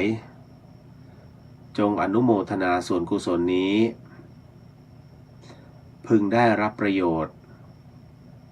และความสุขเช่นเดียวกับข้าพเจ้าจะพึงได้รับณกาลบัดเดี๋ยวนี้เถิดผลและบุญใดที่ข้าพเจ้าทั้งหลายได้บำเพ็ญแล้วณโอกาสนี้ขอผลบุญนี้จงเป็นปัจจัยให้ข้าพเจ้าได้เข้าถึงซึ่งพระนิพพานในชาติปัจจุบันนี้เถิดสาธุสาธุสาธุกับทุกท่านเนาะต่อไปก็ เดี๋ยวถอยศีลก่อนนะเผื่อว่าท่านใดไปยึดนะก็ ท่านใดที่คงครองศีลห้านะฮะเพื่อที่จะนอนต่อไปว่าตามเด้อ เดี๋ยวพี่จะตั้งนะโมก่อนทุกครั้งต้องตั้งนะโมก่อนนะครับนะโมตัสสะภะคะวะโตอะระหะโตสัมมาสัมพุทธัสสะนะโมตัสสะภะคะวะโตอะระหะโตสัมมาสัมพุทธัสสะนะโมตัสสะภะคะวะโตอะระหะโตสัมมาสัมพุทธัสสะ ว่าตามเนาะพุทโธธัมโมสังโฆศีลข้อ 1ไม่ฆ่าสัตว์ศีลข้อ 2ไม่ลักทรัพย์ ศีลข้อ 3ไม่ประพฤติผิดในกามศีลข้อ 4ไม่พูดเท็จศีลข้อ 5ไม่ดื่มสุราและของมึนเมาบัดนี้ข้าพเจ้าตั้งใจรักษาศีลแล้วบัดนี้ข้าพเจ้าคือผู้มีศีลข้าพเจ้าผู้มีศีลละอายต่อการทำความชั่วกลัวต่อผลของบาปกรรมข้าพเจ้าผู้มีศีลมีหิริโอตปะมีกายเป็นมนุษย์มีใจเป็นเทวดาเป็นมนุษย์เทโวผู้เข้าถึงความเป็นสหายกับเหล่าเทวดาทั้งหลายณบัดนี้ข้าพเจ้าทั้งหลายขออดโทษลดกรรมที่ข้าพเจ้าได้ประมาทพลาดพลั้งในช่วงวันนี้ลงในฉับพลันและขอให้กรรมดีที่ข้าพเจ้าหรือเหล่ากัลยาณมิตรได้ทำไว้นั้นขอจงมาแทรกส่งผลบุญนี้ให้ข้าพเจ้าได้มีความสุขและประสบผลสำเร็จตลอดไปเทินสาธุสาธุสาธุเอารับพรเด้อ สัพพพุทธานุภาเวนะสัพพธรรมานุภาเวนะสัพพสังฆานุภาเวนะพุทธรัตนังธรรมรัตนังสังฆรัตนังตินังรัตนานังอนุภาเวนะจตุรสีติสหัสธรรมขันธานุภาเวนะปิตกัตตยานุภาเวนะชินสาวกานุภาเวนะสัพเพเตโรคาสัพเพเตพยาสัพเพเตอันตรายาสัพเพเตอุปัฏฐวาสัพเพเตทุนนิมิตาสัพเพเตอวมังคราวินาสันโตอยุวัฏโกธนวัฏโกสิริวัฏโกยสวัฏโกพลวัฏโกวนวัฏโกสุขวัฏโกโหตุสัพพทาทุกขโรคพยาเวลาโสกาสตุจุปัฏฐวาอเนกาอันตรายาปิวินาสันตุจเตชะสาชัยสิทธิทนังลาภังสุทธิภคยังสุขังพลังชีวิจะอายุจะวันโนจะโพคังวุฒิจะยสวาสตวสาจะอายุจะชีวสิทธิพระวันตุเตสาธุสาธุสาธุ เอาเนาะให้พอแล้วก็นอนได้ นะฮะก็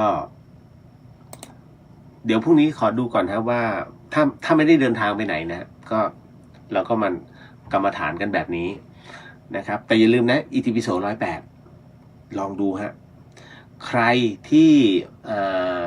ติดขัดในเรื่องของการค้านะหรือว่าอุปสรรค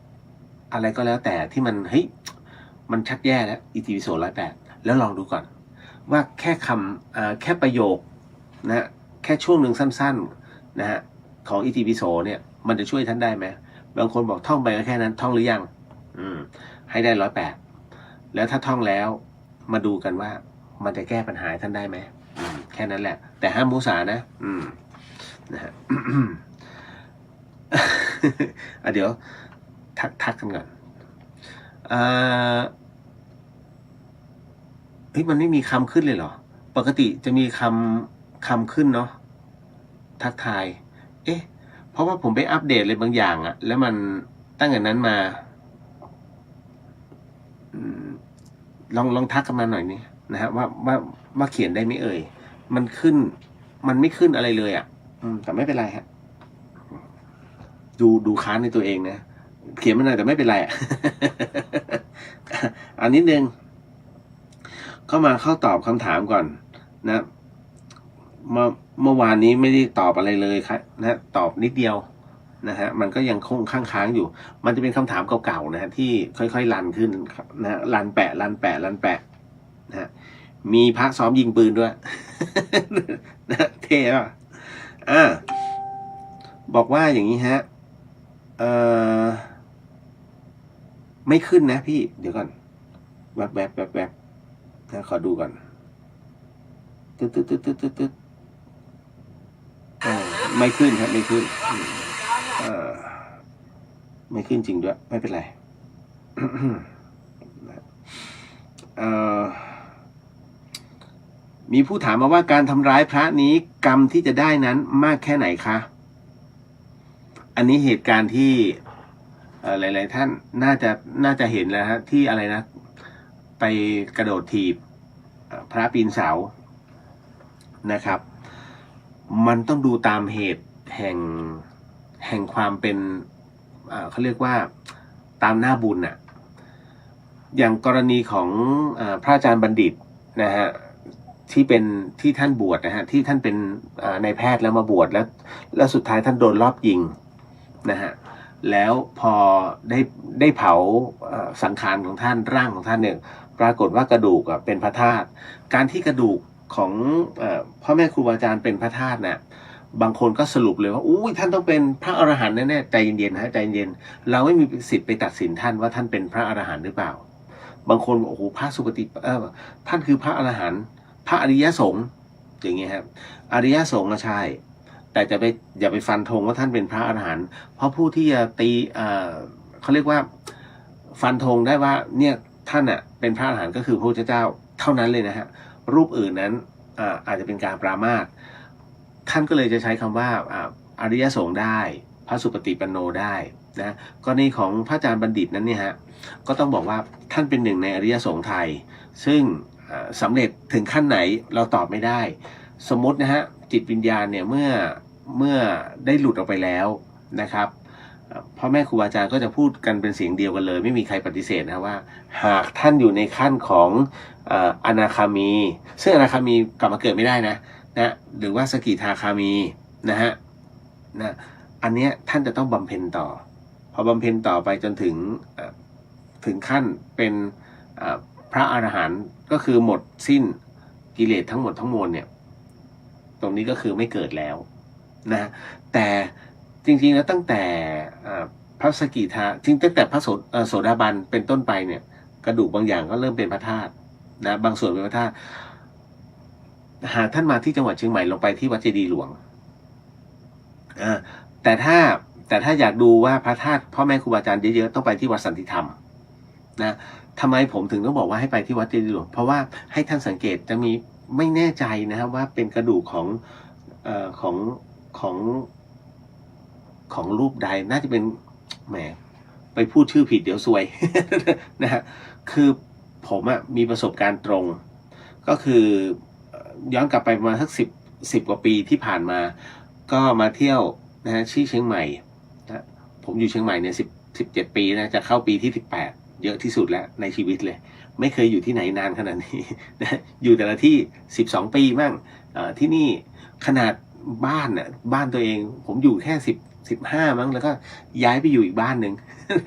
นะอยู่อีกบ้านหนึ่งก็ไม่เท่าไหร่8 อีก9 ปีนะฮะแล้วคราวนี้ก็ระเหตุเป็นคนที่อยู่ไม่ติดมีที่เชียงใหม่เนี่ยนะฮะ18 ปีนะฮะ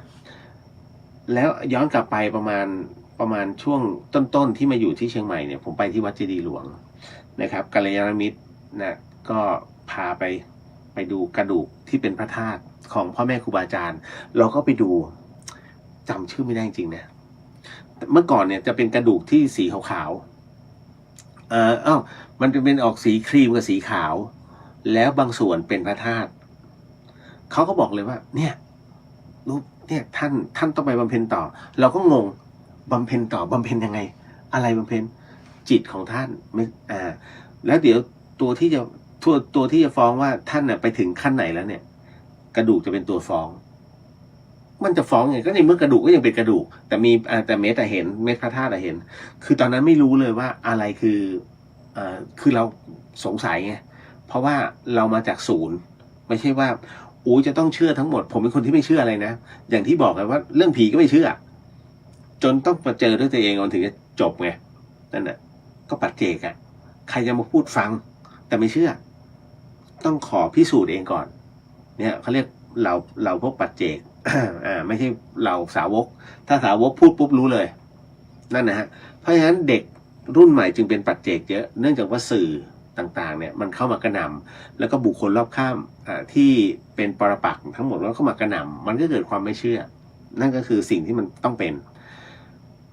ผมก็ไปดูเสร็จปุ๊บ ทิ้งไว้แล้วคราวนี้เหมือนกับก็จะมีเพื่อนๆจากกรุงเทพขึ้นมาเยี่ยมเนี่ย4-5 ปีผ่านไปก็ไปดูต่อก็ไปดูที่เดิมเนี่ยวัดเจดีย์หลวงตรงหอพระธาตุนะแต่ว่ามันน้อยกว่าที่หอพระธาตุวัดเจดีย์หลวงจะน้อยมากวัดสันติธรรมจะเยอะที่สุดแล้วก็ไปดูที่เดิมฮะ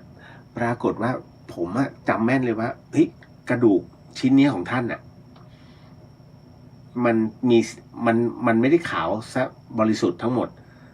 แต่ตอนนี้ที่ไปดู 4-5 ปีให้หลังปรากฏว่ากระดูกท่านเริ่มเป็นสีขาวทั้งท่อนเลยนะแล้วก็เริ่มมีเม็ดใสๆเป็นผลึกเกาะอยู่ด้านบนผ่านไปอีกก็เมื่อสักปีที่แล้วยังเป็นพระอยู่ก่อนที่จะบวชเนี่ยฮะปั่นจักรยานไปจอดที่วัดเจดีย์หลวงก็เข้าไปดูปรากฏว่าผลึกที่เป็นสีขาวตอนนี้เป็นสีขาวน้อยมากส่วนที่เหลือกลายเป็นผลึกฮะผมก็เลยมานั่งพิจารณาดูหรือว่าการที่จิตไปบำเพ็ญต่อเพื่อจะเป็นขั้นไปเนี่ยมันจะฟ้องที่ตัวผลึกของกระดูกอันนั้นคือเป็นข้อสันนิษฐานนะฮะแต่ว่าพอได้พูดคุยกับพ่อแม่ครูบาอาจารย์หลายๆรูปท่านก็บอกใช่ที่เหลือท่านไปบำเพ็ญต่อไม่ใช่ว่าจะต้องกลับมาเป็นมนุษย์หรือว่าจะกลับมาเกิดเพื่อจะบำเพ็ญใหม่แต่ตามเหตุปัจจัยนั้นน่ะมันน้อยนะฮะก็เลยเป็นความรู้เช่นเดียวกับพระอาจารย์บัณฑิตที่ถูกยิงเนี่ยคนที่ยิงพระสุปฏิปันโนพวกที่ทำร้ายเนี่ยเอาเวจีมันเปิดกว้างแล้วหมดสิทธิ์แล้วนะฮะเพราะฉะนั้นเห็นไหมท่านมรณภาพไปกี่ปีไอ้คนที่ยังอยู่เนี่ยพอโทษประหารมันไม่มีในประเทศไทยมันเริ่มล่วงโรยนะมันเริ่มล่วงโรยทีละนิดเมื่อไหร่ก็ตามถึงเวลาที่เขาตายเมื่อนั้นขอแสดงความเสียใจด้วยความเป็นมนุษย์ของท่านจบลงในชาตินี้นะฮะไม่ได้แช่งนะแต่มันเป็นกฎธรรมชาติตรงนั้นจริงนะฮะส่วน ที่ในส่วนของพระปีนเสานะที่น้องเขาถามไว้เนี่ยฮะในส่วนของพระปีนเสาต้องดูก่อนท่านอย่าลืมนะว่าพระก็คือพระต่อให้ท่านทำอะไรก็ตามเนี่ยดีไม่ดีมันมี4 อย่างที่จะหมดจากความเป็นพระ 1. ฆ่าพ่อฆ่าแม่นะฮะฆ่าพ่อฆ่าแม่ฆ่าพระอรหันต์นะฮะแล้วก็ทำพระเจ้าเป็นห่อเลือดซึ่งตรงนี้หมดสิทธิ์นะฮะแล้วก็เป็นเรียกสังฆเพศก็คือทำสงฆ์แตกแยก4 อย่างที่อยู่ในข้อของการปราชิกนะฮะก็มาในส่วนเป็นเรื่องของการผิดประเวณีก็ด้วยนะไอ้4 ข้อนี้อนันตริยกรรมอนันตริยกรรมตัวเนี้ย นะส่งผลให้ตกอเวจีแต่ถ้าส่วนที่ต้องปราชิกเนี่ยมันจะมีปราชิก4เนาะนะก็คือในเรื่องของปาณาติบาตนั่นแหละแล้วก็ในเรื่องของอะไรล่ะอวดอุตริ แล้วก็ประเวณีนะฮะเหล่านี้นะฮะทั้งหมดเนี่ยจะสิ้นสภาพไอ้ตรงเนี้ยเหมือนกับบุคคลธรรมดานะกระโดดต่อยเตะ แล้วแต่มันหมดความตรงนั้นไปเลยฮะเพราะว่ามันพ้นสภาพโดยที่ไม่ต้องสึกเลยนะ แต่กรณีของพระอันเนี้ยต้องดูก่อนว่าแม้ว่าท่านจะผิดวินัยนะครับทำอะไรที่ท่านดูแล้วหมั่นไส้ว่ะนี่นู่นนั่นแต่ก็ไม่ต้องถึงขนาดต้องลงมือนะเพราะว่าท่านยังมีศีลอีกหลายข้อนะฮะเพราะพระถือ227สมมุติท่านผิดไป100 ข้อมันยังเหลืออีกนะอีก127เห็นไหมท่านก็ยังมีข้อศีลอยู่แม้ว่าจะผิดทั้งหมดทั้งมวลนะฮะนี่แหละถามว่ากรรมโดนไหมไม่เหลือมันก็โดนเขาเรียกโดนตามหน้าบุญนะครับต่อให้ถูกจ้างมานะฮะอันเนี้ยก็โดนเหมือนกันผู้จ้างหากเป็นพระนะครับถ้าทางโลกก็โดนยิ่งถ้าเป็นทางธรรมมันไม่สมควรแล้วจะโดนทวีคูณนะฮะเรียกว่าเขาเรียกยิ่งปฏิบัติก็ยังอยู่ย่ำอยู่กับที่มันไม่ก้าวหน้า นะก็จะได้แค่งูปลาแค่นั้นนะฮะในกรณีของการทำร้ายพระนี่เนาะมันก็ดูตามหน้าบุญของท่านนั่นแหละ ต่อมาที่เป็นคำถามที่เขียนเอาไว้ก็คือว่าพระพุทธรูปหักจนซ่อมไม่ได้แล้วควรจะนำไปทิ้งที่ไหนครับคือกรณีพระพุทธรูปเนี่ยหลายคนเนี่ยบอกเป็นปัญหามาก พระพุทธรูปที่อิฐหักปูนแตกทั้งหลายเนี่ยนะที่ท่านไปเช่าบูชามาโอ้ยเนี่ยเขาบอกศักดิ์สิทธิ์มากเหลือเกินถ้าศักดิ์สิทธิ์ต้องไม่แตกถูกไหมต่อให้ตกก็ต้องไม่แตกเพราะท่านศักดิ์สิทธิ์อันนี้ที่แตกคือท่านไม่ศักดิ์สิทธิ์นะให้จำไว้อย่างนะฮะเซียนพระนะมักจะปั่นให้รู้สึกว่าโอ้โหมันมีค่ายิ่งบทในการปลุกเสกของหลวงพ่อนะแต่ละหลวงพ่อทั้งหลายทั้งปวงไม่ได้ปรามาสนะครับมันคือบทเจริญพุทธมนต์ในเรื่องของกำลังจิตคือการบำเพ็ญเฉพาะตนท่านจะสังเกตนะครับว่า ในส่วนของเขาจะมีสายชนวนมาแล้วกองพระตั้งอยู่ตรงหน้าแล้วท่านก็จะมี4ทิศเนี่ยนะจะใช้คำว่าพระที่เป็นพระกรรมฐานเก่งๆเลยจะนั่งแล้วก็ร่วมกันอธิษฐานจิตนะตรงเนี้ยจริงๆมันมีเขาเรียกว่ามันมีกลนะมันมีกลแห่งสมการนะตรงเนี้ยของแต่ละรูปนะฮะซึ่งปัจจุบันเนี่ยน้อยมากก็ต้องขอบอกตรงๆส่วนใหญ่แล้วจะเป็นกำลังแห่งการบำเพ็ญของท่านหมายถึงว่าในส่วนของที่ปฏิบัติมา พระปัจจุบันกับพระสมัยก่อนไม่เหมือนกันนะฮะทำไมจึงเป็นเช่นนั้นที่ไม่เหมือนกันเพราะว่ายิ่งปัจจุบันเนี่ยท่านมีพลังแต่เริ่มถอยลงมาบ้างนะบางรูปแต่บางรูปท่านก็ยังเคร่งครัดอยู่อันที่เคร่งครัดเราไม่พูดถึงทำไมต้องบอกว่าในอดีตเข้มขลังกว่าปัจจุบันเพราะในอดีตไม่มีสื่อเลยไม่มีโทรศัพท์มือถือนะฮะไม่มีอินเทอร์เน็ตไม่มีอะไรเลยฮะไฟฟ้าแทบจะไม่มีจุดเทียนเอาเพราะฉะนั้นเวลาท่านอยู่ในป่าหรือว่าอยู่ในอุโบสถของท่านมันอยู่แบบเงียบๆไม่รู้จะทำอะไรก็ฝึกจิตแล้วกันมันถึงได้แก่กล้านะเพราะท่านฝึกตลอดแต่ปัจจุบันลองดูสิทุกรูปเลยอย่างนี้เขาบอกเขาเขียนอะไรเกี่ยวกับวัดเราวะ ก็จะมีอย่างนี้พอจิตมันไปมุ่งตรงนั้นเนี่ยความเป็นสมาธิมันจะไม่มีนะฮะ นี่แหละทำไมถึงได้เป็นเช่นนั้นและที่สำคัญเวลาสร้างขึ้นมาเนี่ยเซียนพระจะเป็นคนปั่นเพราะเขาอยากขายของต้องดีอย่างนั้นเอาง่ายๆเนี่ยครูบาหลวงวัดไฟหินเหรียญครูบาหลวงเลยถามว่าเจ๋งไหมผมก็บอกว่าเจ๋งจริงๆเหรียญยังเหลืออยู่ฮะ นะฮะแต่พระอาจารย์ไม่ขายนะไม่ขายแต่ถ้าสมมุติว่าใครจะขอเช่าถ้าพูดถึงมีให้เช่าก็เอาไปก็แค่นั้นเองแต่ไม่พูดออกสื่อไม่อะไรทั้งนั้นฮะเพราะว่าท่านมองว่าเรื่องของเหรียญเนี่ยมันต้องเป็นไปตามเหตุปัจจัยของคนที่เขาเรียกว่าสมพงษ์กันท่านเข้ามาบนวัดในวัดสายหินเนี่ยถ้าท่านเห็นตู้ที่ต้องมีขายเหรียญครูบาหลวงมากระทืบได้เลยนะฮะผมยอมนอนให้กระทืบแต่ถ้าเข้ามาแล้วมันไม่มีแต่ถ้าไปถามท่านเจ้าว่าเนี่ยเดี๋ยวท่านบอกมาจะเอาเหรียญอันไหนนะแต่ไม่ประเจิดประเจ้อเพราะท่านถือว่ายึดมติมหาเถระไม่ขายวัตถุมงคลนะแต่ถ้าถามมีมันหมายถึงว่าอยากได้จริงๆต้องถามแค่นั้นเลยนะฮะเพราะฉะนั้นเซียนจึงปั่นเรื่องของพระเครื่องและท่านก็อยากได้ท่านซื้อพระเนี่ยนะเช่า 3,000 4,000 ถามว่าใช้คาถาอะไรไม่มีคาถาอะไรเลยเป็นคาถาซ้ำๆทั้งหมดเพียงแต่ท่านชื่นชอบในตัวบุคคลนะไม่ว่าจะเป็นหลวงพ่อวัดนั้นวัดนี้ที่เขาว่าดังนะและท้ายสุดใครรวยนะไอคนขายที่มีส่วนร่วมรวยท่านจนอย่างเดียวมีหมื่นหมดหมื่นฮะเรื่องของพระแต่คราวนี้พอแตกปุ๊บเดือดร้อนใครเดือดร้อนวัดไหนไม่ใช่วัดที่ท่านเอาพระออกมาแต่เป็นวัดที่อยู่วะไม่มีใครเห็นว่ากูเอาเศษพระวางไว้ต้นโพนี่ไงเป็นอย่างนี้กรณีเดี๋ยวผมพูดถึงก่อน ถ้าพระแตกหักสมมุตินะฮะพระแตกหักถ้าซ่อมได้ให้ซ่อมนะฮะกรณีอะไรที่ซ่อมได้ก็คือถ้าเราใช้อีพ็อกซี่หรือว่าเป็นกาวอะไรเงี้ยถ้าต่อได้นะฮะก็ต่อท่านแล้วก็สวดพุทโธไปสัก9 จบแล้วก็ขึ้นเอาขึ้นหิ้งไว้เหมือนเดิมนะฮะก็เป็นเครื่องยึดเหนี่ยวจิตใจพระพุทธเจ้านะครับพระพุทธรูปนะอย่าหลอกตัวเองฮะโอ้ยเนี่ยในพระไตรปิฎกเนี่ยบอกแล้วว่าไม่ทราบอย่า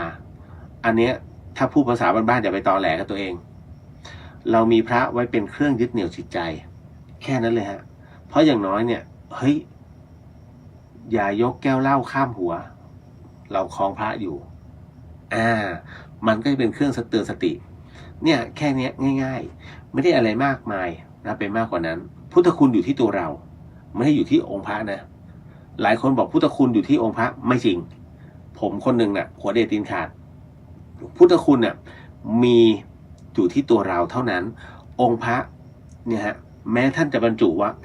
พลังจิตของแต่ละรูปตรงนั้นแต่เมื่อเราเนี่ยเป็นผู้ที่มีคุณธรรมจิตของพระที่อยู่ตรงนี้มันจะส่งเข้าตัวเราและตัวเราคือพุทธคุณแค่เขาเรียกการสะท้อนนะฮะ เพราะฉะนั้นเวลาพระหักปุ๊บท่านจะไปวางไปซ่อมก่อนแต่ถ้าสมมุติว่ามันตกมาแตกเป็นปูนทั้งหลายเนี่ยแล้วกระจายเลยท่านก็รวบรวมนะฮะเสร็จปุ๊บแล้วบอกท่านเจ้าวาดนิดนึงว่าอยากจะขอเอาพระที่หักตรงนี้ฮะเอาไว้วางไว้นะตรงนี้เพราะว่าถ้าเอาไว้ ในส่วนของที่บ้านนะเกรงว่านะเศษต่างๆเนี่ยเดี๋ยวมันจะสึกกร่อนนะฮะแต่จริงๆแล้วมันควรจะเอาไปบ้านใครบ้านมันไม่ใช่เอาขยะไปทิ้งตรงนั้นนะฮะเดี๋ยวท่านเจ้าอาวาสก็บอกอ้าวไปวางเถอะตรงนั้นแล้วเดี๋ยวจะจัดการอธิษฐานนะขอเข้ามาแล้วก็ทำลายแต่จริงๆแล้วพระพุทธรูปเขาห้ามทำลาย มันบดีนะแค่นั้นเองมันไม่ดีกับเรานะฮะก็ต้องไปบอกกล่าวท่านเจ้าอาวาสก่อนที่จะเอาไปไว้นะจุดใดจุดหนึ่งของวัดเนาะและต้องไว้เป็นที่เป็นทางนะแล้วเดี๋ยวท่านก็จะมีพิธีการในเรื่องของการสวดขอเข้ามานะเพราะพลังต่างๆของพ่อแม่ครูบาอาจารย์ในการปลูกเสกมันอยู่ตรงนั้นนะอันนี้เก็ตเนาะต่อมาเมื่อกี้บอกว่าพระซ้อมยิงปืนผิดไหมครับพระซ้อมยิงปืน โอ้แสบผิดฮะ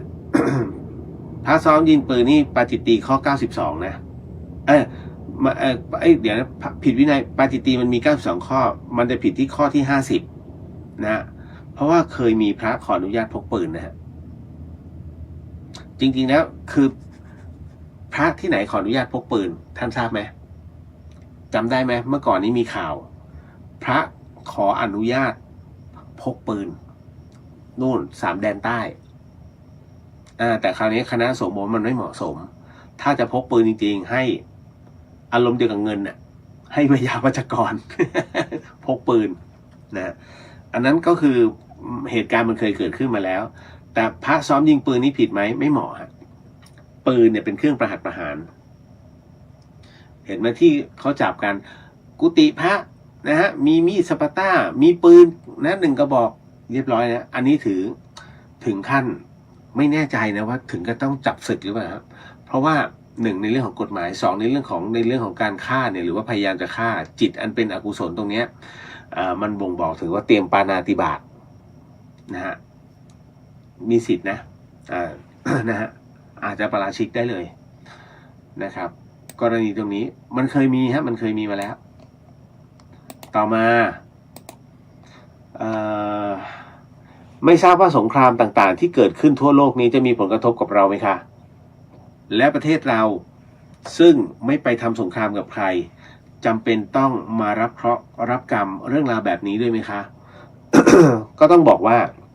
กรรมเนี่ยมันคือการกระทำนะส่วนเคราะห์ก็คือการตอบสนองของผลกระทบที่เกิดจากการกระทำของกรรมนะแต่ต้องบอกว่าทุกประเทศนะตอนนี้มันเกิดเขาเรียกว่าไฟลุกโชนแหละตะวันออกกลาง ถูกไหมนี่ก็จุดหนึ่งในเมียนมาก็อีกจุดหนึ่งอ่า ตรงยูเครนนะก็อีกจุดหนึ่งถูกไหมรัสเซียยูเครนเกาหลีเหนือยังส่งกองทัพอีกช่วยอีกเสร็จปุ๊บจีนกับไต้หวันเริ่มระหองระแหงนะฮะไทยกับเขมรบางช่วงแล้วเริ่มแล้วนะเพราะว่าในเรื่องของเกาะกูดนะครับซึ่งไทยมีแนวโน้มว่าจะยอมเขาผมอันนี้ไม่แน่ใจนะฮะอันนี้บอกไว้ก่อนว่าไม่แน่ใจแต่มีแนวโน้มว่า ณตรงนี้ไทยกับเขมรเริ่มเหม็นๆแล้วมันเรื่องของว้าอีก นะฮะก็ต้องระมัดระวังไอ้กรณีตรงนี้ทั้งหมดเนี่ยเราเป็นชาติแห่งพุทธศาสนาเราก็ไม่อยากมีเรื่องกับใครหรอกเพราะฉะนั้นทั้งหมดมันต้องเกิดจากการเจรจาก่อนแต่กรรมตรงนี้ผลกระทบถ้าลองคิดดูแล้วกันนิวเคลียร์1 ลูกลงไปเนี่ยมันกินพื้นที่500 กิโลเมตรนะฮะเพราะฉะนั้นการกินพื้นที่ของนิวเคลียร์ในส่วนของรังสีประเทศอื่นมี เขาเตรียมพื้นที่ใต้ดินเอาไว้แล้วนะกรุงเทพมีพื้นที่ใต้ดินอยู่แล้วไม่ต้องห่วงนะหลบภัยได้รู้ไหมตรงไหนรถไฟใต้ดินไงนะฮะเพราะมันลึกลงไปเนี่ยหลายเมตรอยู่นะฮะแล้วก็ส่วนจังหวัดอื่นไม่รู้ นะฮะก็คำนวณเอาท่านสังเกตไหมว่าปัจจุบันนี้โลกเริ่มเปลี่ยนแปลงนะฮะประเทศไทยเริ่มร้อนขึ้นจริงๆประเทศไทยเนี่ยมันอยู่เหนือเส้นสูงสุดมานิดนึงแต่ตอนนี้มันเหมือนกับทำไมมันร้อนวะ นะเชียงใหม่เองตอนนี้มันเย็นๆนะฮะไม่ถึงกับหนาวมากแต่มันเย็นๆนะฮะทุกอย่างมันเริ่มเปลี่ยนหมดฤดูเริ่มสั้นลงวันเวลาเริ่มสั้นลงสังเกตไหมฮะแป๊บๆนะเนี่ยมันเกิดทั้งหมดทั้งมวลนะส่วนในเรื่องของในส่วนของลาตินยังมีอยู่ในเรื่องของอเมริกาใช่ไหมกับเม็กซิโกเริ่มแล้วนะทรัมป์เริ่มจะขึ้นภาษีแล้วเม็กซิโกกับแคนาดาเพื่อที่จะให้ปล่อยยาชนิดหนึ่งมาเห็นไหมเป็นการบีบทั้งหมดเลยมันมีอะไรหลายอย่างครับบนโลกใบนี้จะเกิดไหมล่ะแต่ผมว่าไม่น่าเกิดเอาจริงนะไม่น่าเกิดเพราะด้วยสภาวะนะตัวเนี้ยไม่เกิดฮะ หมอดูหลายๆคนบอกต้องเกิดสงครามโลกครับผมบอกไม่เกิดเนาะเอาละก็ต้องบอกว่าทั้งหมดทั้งมวลเนี่ยมันเป็นสรรพสิ่งที่จะต้องเกิดหากมันเกิดสงครามจริงๆสิ่งหนึ่งที่จะเกิดผลกระทบคือประชากรทั่วโลกไม่ใช่ประเทศไทยที่เดียวนะเพราะว่าอะไรความสมดุลของโลกเปลี่ยนไปกฎของสมดุลโลกนะฮะ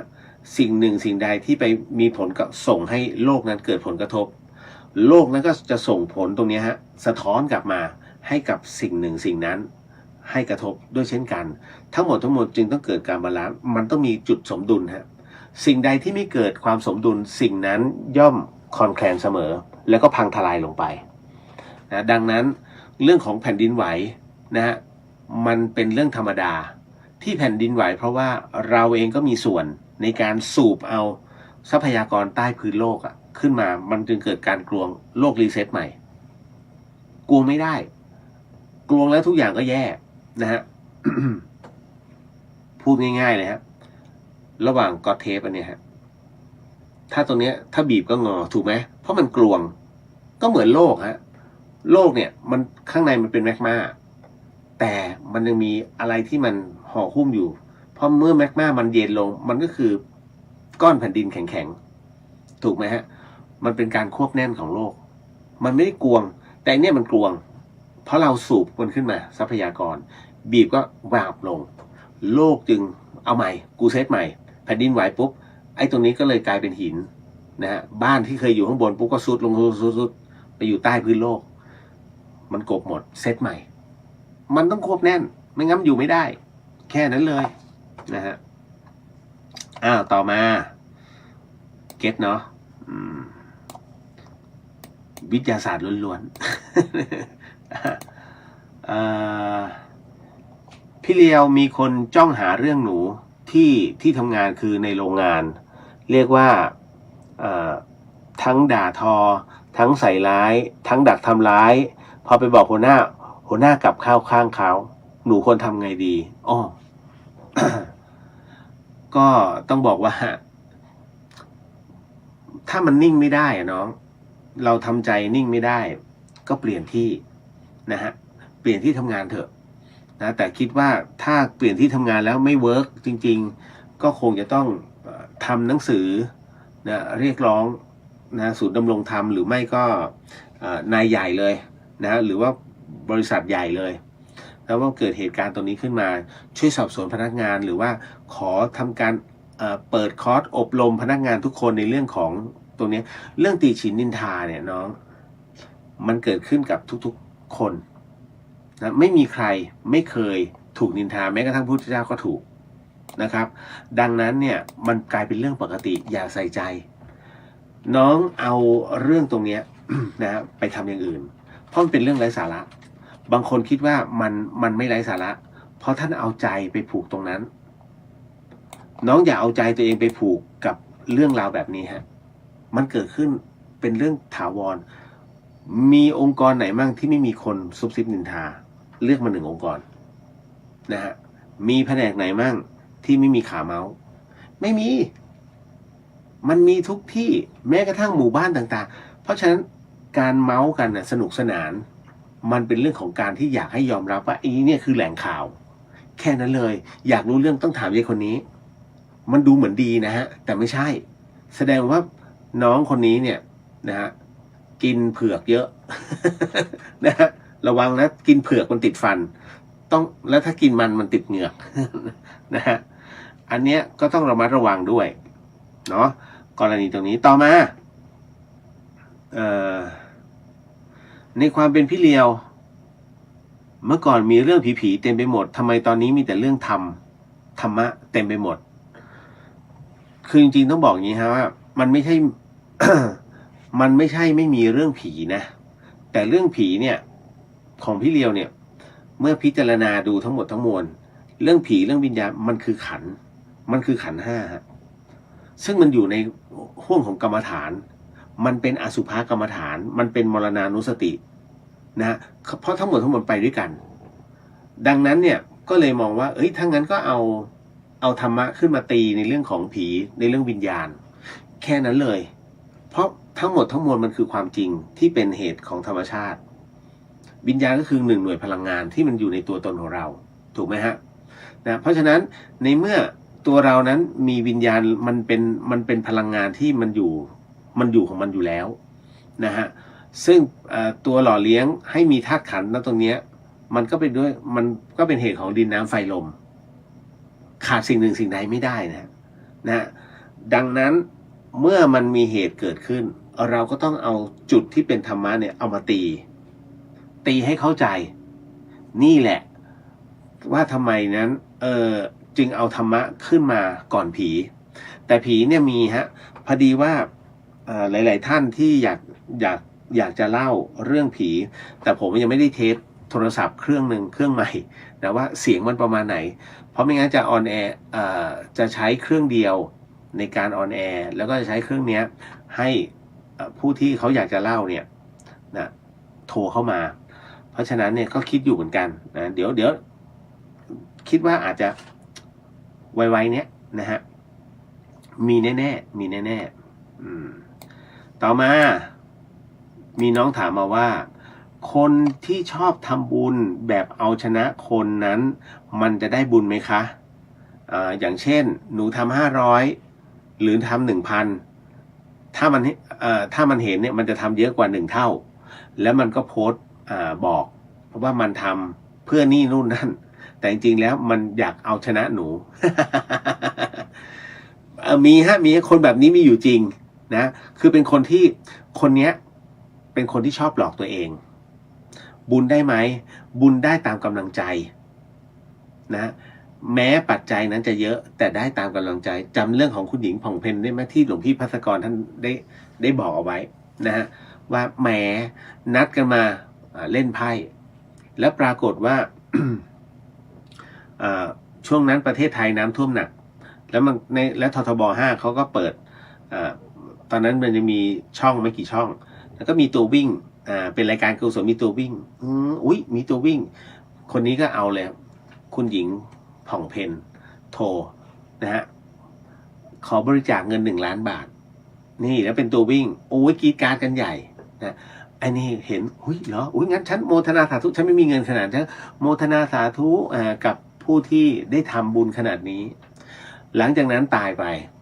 เสร็จปุ๊บตายไปทั้งคู่ปรากฏว่าคุณหญิงผ่องเพ็ญเนี่ยวิญญาณของคุณหญิงผ่องเพ็ญก็ล่องลอยไปนะไปเจอเทวดาก็แนะนำว่าเอาตรงนี้นี่วิมานของเธอเนี่ยอยู่ตรงนี้อันนี้ก็ตกใจทำไมวิมานของเรามันเล็กไปแล้วไอ้วิมานใหญ่ๆเนี่ยของใครไปดูใกล้ๆเอ้าไอ้นี่มันคนที่มันเล่นอยู่กับฉันนี่หว่าแต่ลืมไปว่าตอนนั้นโมทนาสาธุเขาทำอย่างสุดจิตสุดใจเขาโมทนาอย่างสุดจิตสุดใจแต่คุณหญิงอ่ะทำเพราะต้องการเอาหน้ามันก็เลยได้วิมานน้อยๆแล้วพอแต่ว่าเมื่อเกิดนะถ้าเมื่อเกิดใหม่เสร็จปุ๊บเนี่ยท่านก็บอกกันว่า เงินนะฮะเงินที่โมทนาเนี่ยกับเงินที่ทำจริงๆผลกระทบโลกต่างกันนะฮะคนนี้เขาทำด้วยการโมทนานะเป็นอนุโมทนาใหม่เขาเรียกทำลมได้ลมนะฮะเหมือนเราจะฝากเงินเพราะไปซื้อของเนี่ยฝากซื้อหน่อยนะแต่ไม่ให้เงินนะฝากลมได้ลมอารมณ์เหมือนกันนะ นะแต่ว่าพอคุณหญิงเนี่ยผ่องเพ็ญเมื่อเกิดใหม่ปุ๊บเขาก็จะรวยเพราะว่าเงิน1 ล้านเนี่ยนั้นช่วยคนได้เยอะมากมายนั่นคือสิ่งที่มันเกิดขึ้นนะฮะตามหน้าบุญเพราะฉะนั้นน้องทำด้วยใจไม่ต้องห่วงการทำด้วยใจอันบริสุทธิ์นะครับเป็นเขาเรียกว่าบุญมันเต็มร้อยแต่คนที่ทำแล้วต้องการเอาชนะการเอาชนะเนี่ยเป็นจิตเป็น เป็นจิตที่เป็นกุศลหรืออกุศลเป็นจิตอกุศลเพราะกูอยากเอาชนะด้วยจำนวนเงินที่แล้วก็ฐานะที่ดีกว่านะเจ๋งกว่าแล้วก็โพสต์การโพสต์บอกถามว่าเป็นเรื่องที่สามารถทำได้ฮะเราโพสต์เพื่อให้ทุกท่านได้โมทนาใครไม่โมทนาใครจะคิดแบบกุศลอุ้ยอย่างนี้ขี้คุยอะไรพวกนี้ปล่อยเขายิ่งคิดอคติยิ่งซวยนะฮะ ก็ทั้งหมดมันมีผลกระทบทั้งหมดไงฮะเมื่อคิดอคติกับผู้ทำบุญย่อมซวยเสมอมันจะทำอะไรติดขัดไงคนพวกนี้โรคประจำตัวก็จะมารุมเร้าตามเหตุปัจจัยเพราะคุณไปขวางหน้าบุญของเขานะกรณีตรงนี้ก็เช่นกันนะฮะน้องทำตามเหตุปัจจัยที่เรามีอย่างพี่เลียวบอกให้ทุกท่านร่วมบุญหน้าต่างกันนะบางคนก็50 บาทบางคนก็200 300ซึ่งถามว่ามันพอไหมมันไม่พอหรอกแต่ท่านสบายใจนะตรงนั้นไม่ขัดอย่าไปขัดบุญเขาเฮ้ยน้องทำไมทำแค่นี้วะไม่ได้นะฮะเขาณสภาวะตรงนั้นอยู่แค่ตรงนั้นก็ต้องจบแค่ตรงนั้นกำลังเขามีแค่นั้นคุณจะไปอะไรมากมายถูกไหมฮะเพราะฉะนั้นเนี่ยผม พี่เดียวเวลาจะเรียกจะบอกบุญเนี่ยตามใจเลยนะฮะเพราะวัด1 วัดเนี่ยมันไม่ใช่จะเป็นวัดของคนคนหนึ่งนะถ้า จะบอกว่าพี่คนหนึ่งซึ่งเป็นมหาเศรษฐีเนี่ยแกจะขอหมดเลยผมไม่ให้เต็มที่1 บาน 2 บานนะฮะมีชื่อให้ด้วยนะฮะแต่พอตรงเนี้ยถ้าจะเอาหมดคนอื่นก็ไม่ได้ทำบุญนี่ผมให้ขอแค่ตรงนี้พอนะแต่ตอนนั้นเพราะตอนนี้ก็คือทุกท่านก็จะมีส่วนร่วมบุญตรงนี้เดี๋ยวผมก็จะปิดชื่อคณะศรัทธาวัดฝายหินก็ปิดไปนะตรงนั้นก็1 บาน 2 บานก็ว่ากันไปนั่นแหละฮะ เก็ตเนาะจบข่าวนะตรงนี้คือมันมีเรื่องราวอะไรหลายอย่างที่หลายๆท่านนะฮะถามเอาไว้แล้วก็คือมันค้างพอมันค้างเยอะแล้วนะเราก็ ต้องมาค่อยๆชำระกันใหม่ต่อมา ในหนังผี มีผีมากินเทียนกินธูปความจริงมันจะเป็นอย่างนั้นไหมคะ น้องเอาหนังมาถามในเรื่องของธรรมเนี่ยนะครับอันเนี้ยนิดนึงเป็นน้องเนี่ยนะสมมุติว่าเราตายน้องจะกินอาหารหรือจะกินเทียนถามแค่นี้เขาโม้ไงนะฮะแล้วจริงๆแล้วคนตายเนี่ยกินอาหารได้ไหมกินไม่ได้ถ้ากินได้ก็ไม่ตายนะฮะเห็นไหมล่ะเคาะลงป๊อกพ่อหนูเอาข้าวมาให้แล้วสมมุตินะ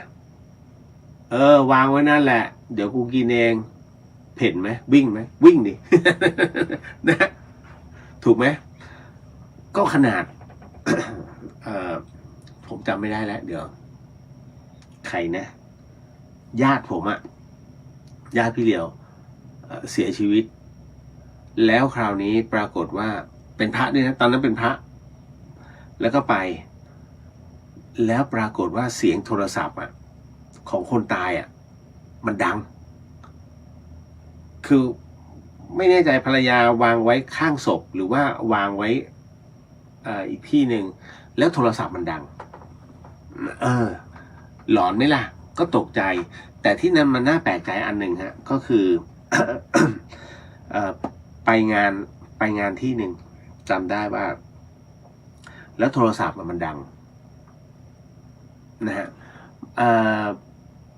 มันดังแล้วคราวนี้ภรรยาเขารับมั้งภรรยาหรือลูกเนี่ยรับแล้วพอรับเสร็จปุ๊บเนี่ยฮัลโหล พ่อเสียแล้วนะครับนะตอนนี้อันนี้โทรศัพท์ของพ่อเสียแล้วเสียงที่ตอบกลับมานี่พ่อนะแค่นั้นเลยนะฮะนี่พ่อนะทุกคนฮือฮามากตกใจแล้ว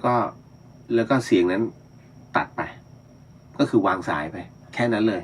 แล้วลูกเขาจำได้ว่าเนี่ยเสียงพ่อเขาจริงๆขนลุกเลยนะตรงนั้นเนี่ยทุกคนแบบฮือฮามากแต่เจ้าของเสียงนอนแข็งเอามือพาดอยู่นั่นน่ะมันมีเหตุการณ์นี้เกิดขึ้นโอ้โหก็ขนลุกอยู่ ตอนนั้นก็ขนลุกอยู่นะฮะ เพราะฉะนั้นในส่วนของตรงนี้ต้องบอกก่อนว่าน้องอย่าเอาหนังผีเข้ามาวุ่นวายนะครับวิญญาณไม่สามารถจะทำอะไรได้เลยนะครับแค่รอว่าเราอุทิศส่วนกุศลแค่นั้นแล้วก็เพียงแต่รัศมีจะเกิดขึ้นกับตนนั่นคือหมายถึงว่าได้รับแล้วนะเพราะเขากินไม่ได้หรอกเข้าใจสมัยแต่เชื่อไหมผมพูดอย่างเงี้ยพูดเป็น10 ปีแล้วก็ไม่มีใครเชื่อนะฮะก็ยังทำเหมือนเดิมนะถ้าใช้ปัญญาในการพิจารณาเนี่ยก็จะรู้ว่าถ้ากินได้เนี่ยนะฮะไอ้ที่คุณเอาไปตั้งตอนงานศพเขาออกมากินแล้วแต่นี่รอมดมากินไง นั่นแหละมันกินไม่ได้แต่ทุกคนเดี๋ยววิญญาณเข้ามาจริงเหรอเอาจริงนะผมเป็นคนที่เห็นผีผมยังไม่เห็นเลยว่าออกมาสักงานมีแต่ยืนอยู่ข้างญาติแค่นั้นใช้คำว่าผมเองเนี่ยพอจะสัมผัสได้บ้างนะฮะก็ยังไม่เห็นเลยนะฮะเนี่ยให้รับรู้ว่ามันไม่มีแค่นั้นเลย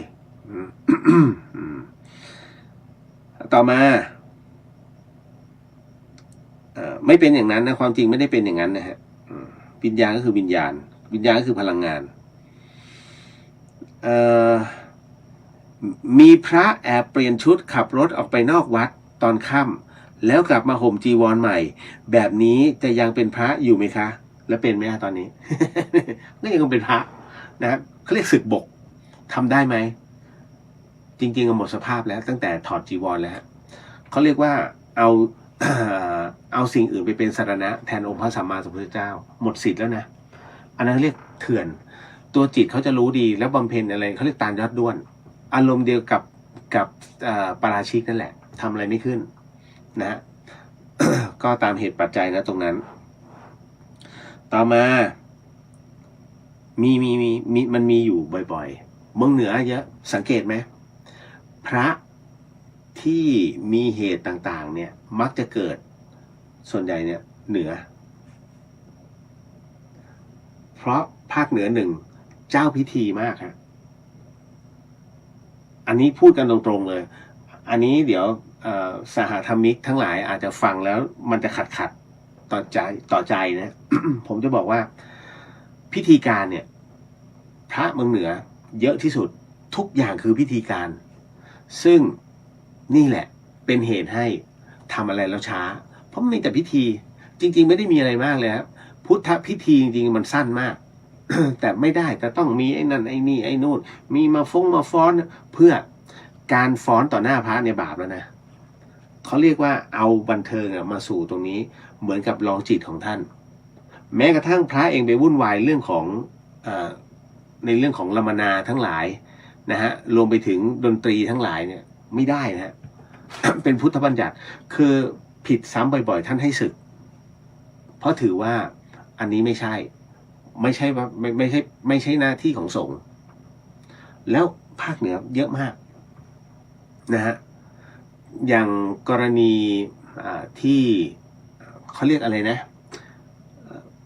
เดี๋ยวมีดนตรีเดี๋ยวจัดนี่นู่นนั่นเวลาตามงานต่างๆอันนี้ภาคกลางจะเยอะ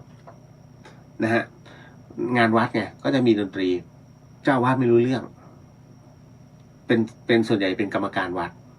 ถ้าเจ้าวาดรู้เรื่องเนี่ยเจ้าวาดอาบัติหมายถึงว่าตอนที่เล่นแล้วเนี่ยรู้ว่าไม่มีปัญหาแต่ตอนที่กรรมการวัดตกลงกันเนี่ยท่านเจ้าวาดก็เป็นแค่กรรมการตัดสินก็แล้วแต่เขาเสียงเยอะกว่าเจ้าวาดไม่รับรู้ก็ได้นะตรงนั้นเพราะว่าท่านกันตัวเองมาแล้วนะฮะไม่ผิดแต่หากยังดื้อดึงตรงนี้เรียบร้อยนะฮะอาบัติต่อมาเพื่อนบ้านไม่มีความเกรงใจนะฮะหาเรื่องโยนขยะใส่บ้างออกมาด่าหมาบ้างเมาเสียงดังบ้างอะไรแบบนี้เราจะระวังตัวอย่างไรดีครับโอ้โหระวังใจฮะระวังใจตัวเราเองอย่าให้ไปคล้อยตามแล้วก็เขาเรียกว่าอะไรล่ะเหมือนกับโมโหตามถ้าระวังใจได้ทุกอย่างก็ไปได้ราบรื่นเพราะเท่าที่ฟังเนี่ยอันนี้มันเป็นนี่คือคนไทยไม่มีความเกรงใจนะฮะจะใช้วิธีว่าข้าอยู่ก่อนแกมาอยู่หลังคำนี้ใช้ไม่ได้นะต่อให้อยู่ก่อนอยู่หลังแต่มันอยู่แล้วเมื่อมันอยู่แล้วต้องถ้อยทีถ้อยอาศัยไม่ให้อยู่ก่อนแล้วเป็นเจ้าพ่ออยู่หลังต้องเป็นลูกน้องไม่ใช่นะฮะ กรณีตรงนี้พอระวังใจเสร็จปุ๊บก็ดูท่าทีก่อนนะดูทรงสภาวะอารมณ์ถ้าเป็นผมจะใช้วิธีว่าข้าวหม้อแกงหม้อคืออะไรทำกับข้าวเลยสมัยก่อนจะมีข้าวหม้อแกงหม้อซึ่งสมัยนี้ไม่มีนะฮะบ้านข้างๆเนี่ยพอเราทำเสร็จเดี๋ยวเอาไปแบ่งบ้านทางซ้ายบ้างอันนี้ไปแบ่งบ้านทางขวาคือให้รับรู้นะฮะถ้าเขาไม่เอาไม่เป็นไรนี่กับแก้มเอามาให้เบาๆหน่อยนะทำทุกวันเนี่ยนะทำทุกครั้งส่งให้ถ้าเขาตั้งวงเมาสนับสนุนให้พอเป็นมิตรปุ๊บมันพูดได้เฮ้ยพี่เบาหน่อยดิแต่แรกๆต้องรักษาใจฮะนะต้องใช้ปัญญาในการแก้ไขกับพวกนี้เนาะเอาละต่อมาเรานอนหันเท้าไปตรงกับพระพุทธรูปจะเป็นอะไรไหมเพราะทุกทิศเนี่ยมีพระล้อมรอบคุณพระช่วย ไม่เป็นไรหรอกครับเรามีความนอบน้อมต่อองค์พระสัมมาสัมพุทธเจ้าแต่พื้นที่ไม่เอื้ออำนวยวางพระมันรอบห้องแล้วกูจะนอนไงจะนอนท่ายืนก็อะไรอยู่นะใจของเราเนี่ยไม่ได้ไปลบหลู่ แต่ด้วยอาการที่เราต้องรักษากายนะจำเป็นต้องนอนก็คือต้องนอนนะฮะนี่คือสิ่งที่มันทำได้ถามว่าพระพุทธเจ้า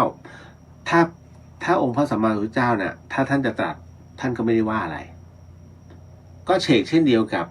อาหารนะพระทหารจำได้ไหมเมื่อก่อนเนี่ยผมจะบอกเสมอเลยว่าเฮ้ยจะทำอาหารอะไรเนี่ยใช้ช้อนเนี่ยอย่าไปชิมทันทีต้องใส่ช้อนหนึ่งเพราะไม่งั้นมันจะเป็นเดนนะแต่คราวนี้พอมาดูในพระไตรปิฎกในพระสูตรนะฮะก็ปรากฏว่าเขาเรียกว่ามันมีการมีอะไรล่ะผู้ที่องค์พระสัมมาสัมพุทธเจ้าเนี่ยท่านได้จาริกนะไปที่หนึ่งและปรากฏว่าท่านมีชาวบ้านอยากจะใส่บาตรก็บอกท่านว่าอยากใส่บาตรแต่คราวนี้ข้าวที่บ้านน่ะมันไม่มีแล้วมันเหลือแค่ข้าวที่กินเอาไว้แล้วนะฮะพระพุทธเจ้าท่านก็เลยบอกว่าก็เอานั้นมาแหละนั่นแหละมาถวายนะก็ได้บุญเหมือนกันชาวบ้านก็เลยเอาข้าวเนี่ยที่อยู่ในจานเนี่ยฮะ ที่กินค้างไว้นำถวายพระเจ้าท่านก็ฉันต่อเอาใจเป็นใหญ่ไม่ใช่เอาข้าวเป็นใหญ่นะฮะแต่ปัจจุบันนี้เราก็ถือว่าเอาสิ่งที่ดีที่สุดน่ะนำถวายก็เลยมีการทำกับข้าวกันโดยตรงแล้วก็นำถวายนะฮะเพื่อให้ท่านได้รับรู้แล้วก็ลิ้มรสแต่ถ้าเป็นพระกรรมฐานสายป่าคำว่ารับรู้ลิ้มรสเนี่ยมันไม่มีจริงๆนะฮะท่านศรัทธาในหลวงปู่หลวงตารูปนี้ทุกบ้านทำกับข้าวไปหมดแต่ท่านอธิษฐานเนี่ยจำไว้ว่าพระเนี่ยเวลาท่านฉันภาชนะเดียวนะฮะภาชนะเดียวนั้นหมายถึงอะไรภาชนะเดียวก็หมายถึงบาตรในบาตรดังนั้นท่านจึงฉันในบาตรฮะพอฉันในบาตรเสร็จปุ๊บอันนี้เอามาใส่ต้องคดข้าวก่อนคดข้าวใส่ปุ๊บอันนี้ใส่อันนี้ใส่อันนี้ใส่เสร็จปุ๊บถามว่าบาตรมันเป็นทรงกลมอ่ะทุกอย่างมันรวมกันตอนนี้ข้าวอยู่ล่างสุดต้องฉันทุกบ้านเนี่ยเอาของดีไปหมดนะฮะเวลาถวายพระแต่พอไปรวมกันเนี่ยตรงนั้นมันจะกลายเป็นแกงโฮะอะไรก็ไม่รู้แล้วต้องฉัน นี่แหละนี่คือสิ่งที่มันเกิดขึ้นในความเป็นจริงนะฮะก็ให้รับรู้ไว้กันว่าเวลาเรานำถวายอะไรเนี่ยบางทีก็ปล่อยให้โรงครัวเขาจัดการแล้วกันเนาะเสร็จแล้วสำหรับในค่ำคืนนี้เดี๋ยวขอโมทนากันก่อน